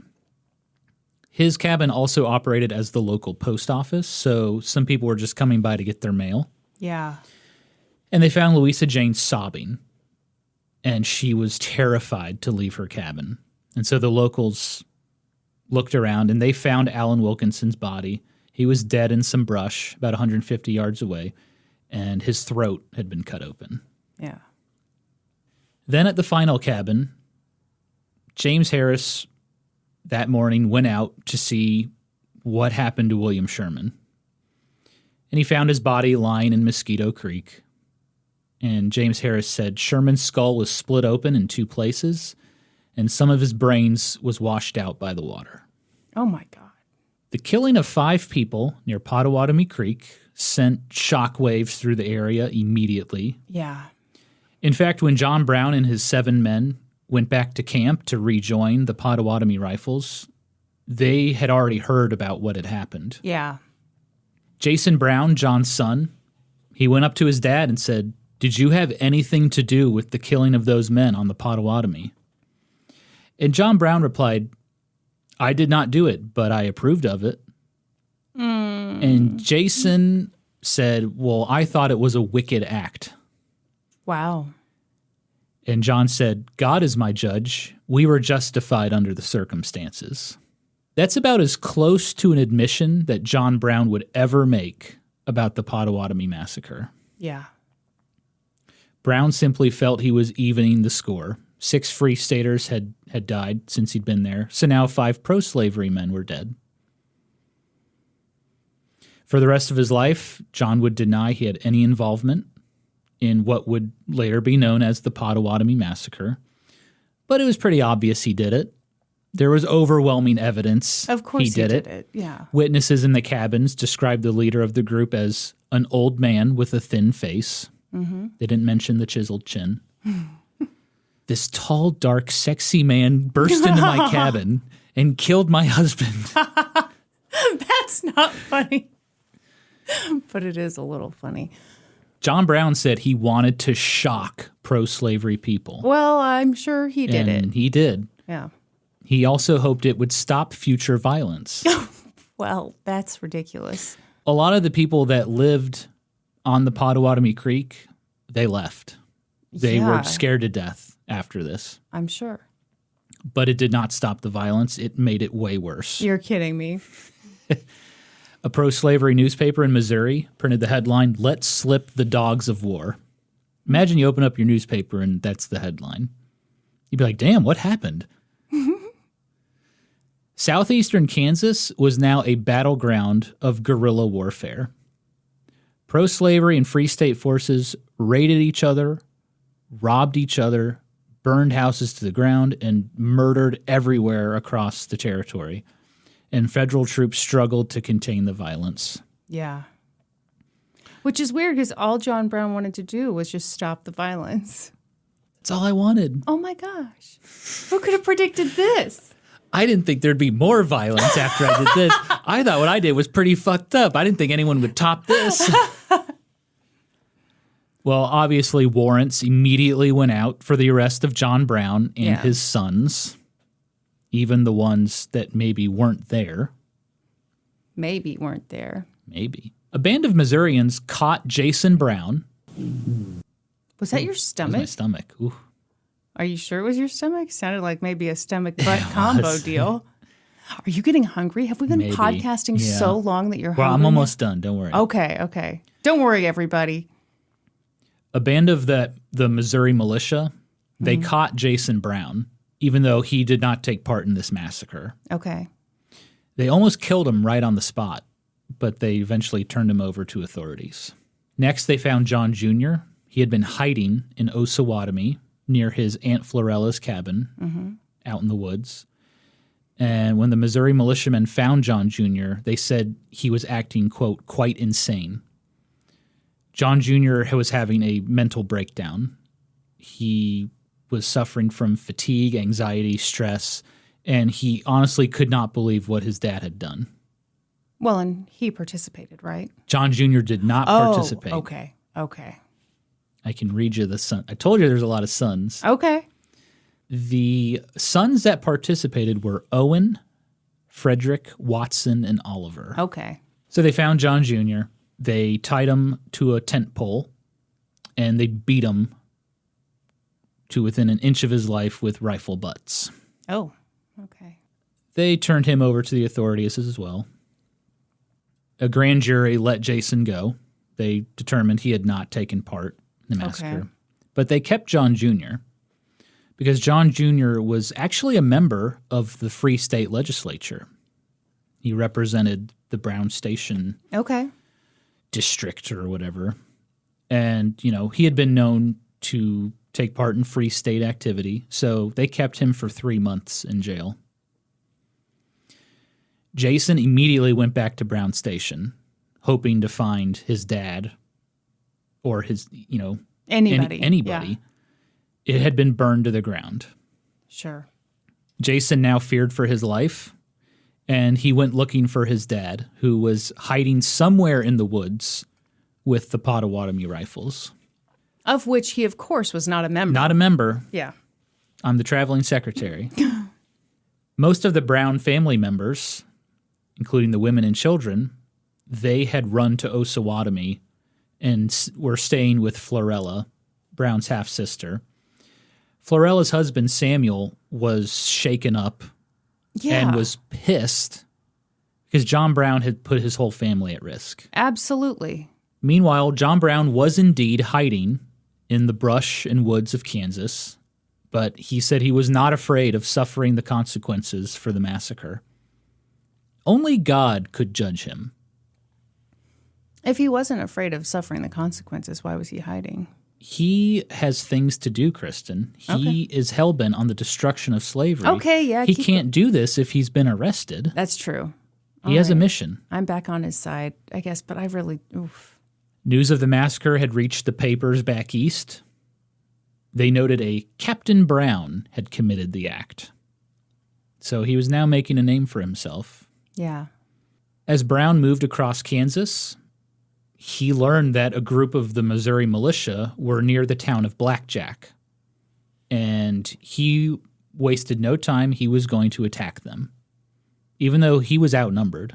Mm-hmm. On June 2nd, 1856, John Brown's men surprised a pro-slavery force at the Battle of Blackjack.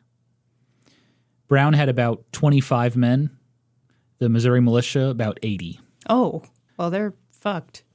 This was the first open field battle between pro-slavery and free state forces. It's like a little trailer for the Civil War. Okay. Mm-hmm. And incredibly, John Brown's men won the battle. How? A freak miracle of luck. Okay.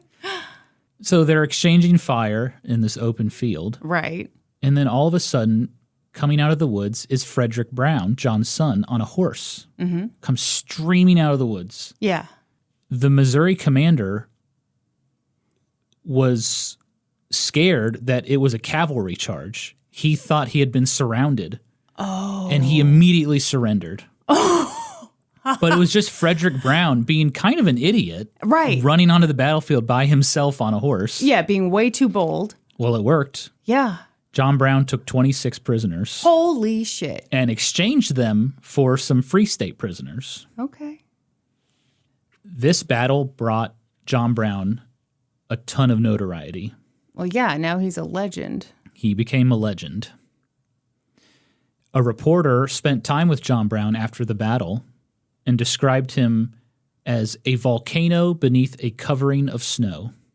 Wow. He was strange, resolute, repulsive, an iron-willed, inexorable old man.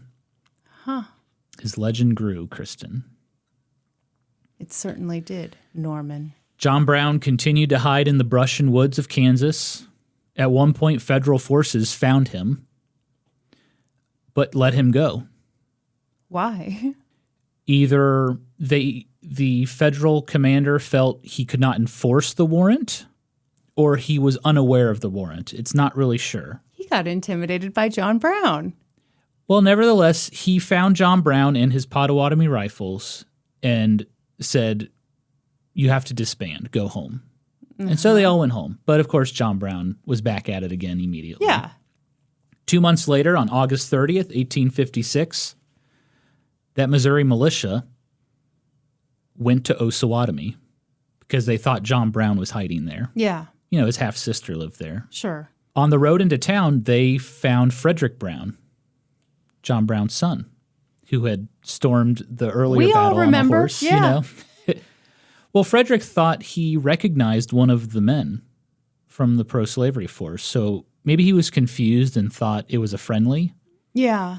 It was not. The Missourians immediately shot him in the chest and killed him. Okay. And word spread very quickly that pro-slavery forces were in Osawatomie. Florella took the whole family and hid in the woods. And John Brown was notified that the Missourians had arrived. So he had about 40 men, and he was trying to hold off an attacking force of 400. Oh, well. He was not only outnumbered, he was outgunned. The Missourians brought that cannon from Lawrence, and they used it heavily on Brown's position. He had his forces kind of hiding in the trees.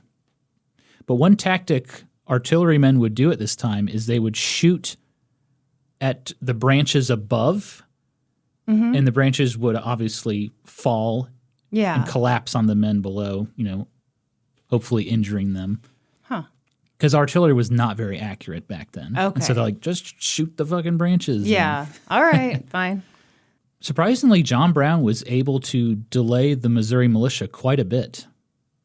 Obviously, he had to retreat. Yes. 40 men are not going to defeat 400. Right. So he took his little army across the MEATY River, and the Missouri militia captured Pottawatomie. In the evening after the battle, John Brown stood with his son Jason, who had finally found his father and had rejoined. He stood with Jason on the banks of the MEATY River, and they watched as the pro-slavery militia burned Pottawatomie. John Brown's escapades in Kansas brought him national recognition as a militant abolitionist and a legendary guerrilla fighter. He would later earn the nickname Pottawatomie Brown for his valiant defense of the town against overwhelming odds. Yeah. And as he watched the town burn, John Brown felt that God had a greater purpose for him now. With tears in his eyes, he turned to Jason and he said, "God sees it. I have only a short time to live, only one death to die, and I will die fighting for this cause. There will be no more peace in this land until slavery is done for. I will give them something else to do than to extend slave territory. I will carry the war into Africa." What? For John Brown, Africa was a code word. Okay. When he said Africa, he was referring to the heartland of slavery, the American South. Oh. He was going to carry his war Directly to the south. to the South. And that's where we will pick up this story next time. Holy shit. That's the story of the rise of John Brown and the Pottawatomie Massacre. That was fascinating. Thank you. 3 hours, 42 minutes Jesus. of Okay. meaty, beefy Of goodness. uncut, meaty goodness. Although it is cut, it's cut in half. Yeah, if I had kept going, Who knows? well, the second part's probably going to be even longer. Are you serious? You are nuts. Okay. That was fascinating. Thank you. I feel like you took me on quite a journey. You started off as a big badass guerrilla fighter, and you ended up being Lil Weenie Girl by the end. Yeah, I sure did. History is brutal. Yeah. It is. And it's funny, you think back to that and you're like, well, yeah, John Brown, hell yeah, go get him. But like, it's one thing to like, obviously look back and think of that, but it's another to like actually be in that moment. Well, I'm not even in the moment. And the second you tell me these are poor people living in one cabin, it's a whole family. They burst in, and yeah, a but mother they're big fans of slavery. I know. They suck. They completely suck. But I guess what we've learned here today is that I don't want them to be hacked to bits. Maybe instead of being hacked to bits, they could go to a water cure infirmary. Yeah. And then they wouldn't be fans of slavery. I don't know how that works, but like. Well, it would cure their ill ways, I guess. Douche the pro-slavery Douche them leanings out. right out exactly. of them. Well done. Well Thank told. you. Obviously I had thought about telling his life story and just kind of starting in Kansas, but I thought it was really important that we learned about how he became the man he was, how he experienced that heartbreak and loss in his life. Yeah. How he had been a failed businessman, how he was super religious and it obviously influenced him greatly. And it all led to what happened in Kansas. And then what happens in Kansas is going to lead to my next story. I think what I love about the way you did this is, number one, we podcasted so long that you almost had an explosion, which I thought was my territory. I almost became a free soiler. On this very episode. Yeah. But no, I feel like anytime I've read about John Brown's story, which obviously I don't remember shit, but it does seem like it always starts in Kansas. And you don't get the full picture like you, my lover, my husband, have told us. You're acknowledging that I'm your lover? Yeah. Thank you. I was trying to keep that under wraps, but you revealed it. I'm about to bust. Okay. Thank you so much. So anyway, going back multiple generations, I think is important. Yeah. It shows that he was built for this in a way and pushed to it. John Brown had a tough life. Yeah. And his father had a tough life. His grandfather, obviously, dying of dysentery. Not a fun way to go out. But, yeah, I did think it was very important that we learned where John Brown got his views from. Mm-hmm. His father was very interesting. His father has his own Wikipedia page. Oh, really? Yeah, he was a super, super cool guy. Owen Brown. Super cool guy. Yeah. Okay, well, I'll have to read about him later. I don't have time now. He looks very much like John. Oh. So also very sexy. Threatening boy. Mm-hmm. Although he wasn't threatening. He didn't murder anybody. He would have been a non-threatening boys magazine. But right he next did. To you. I mean, he did some good shit for the world. Yeah. Well, should we wrap it up?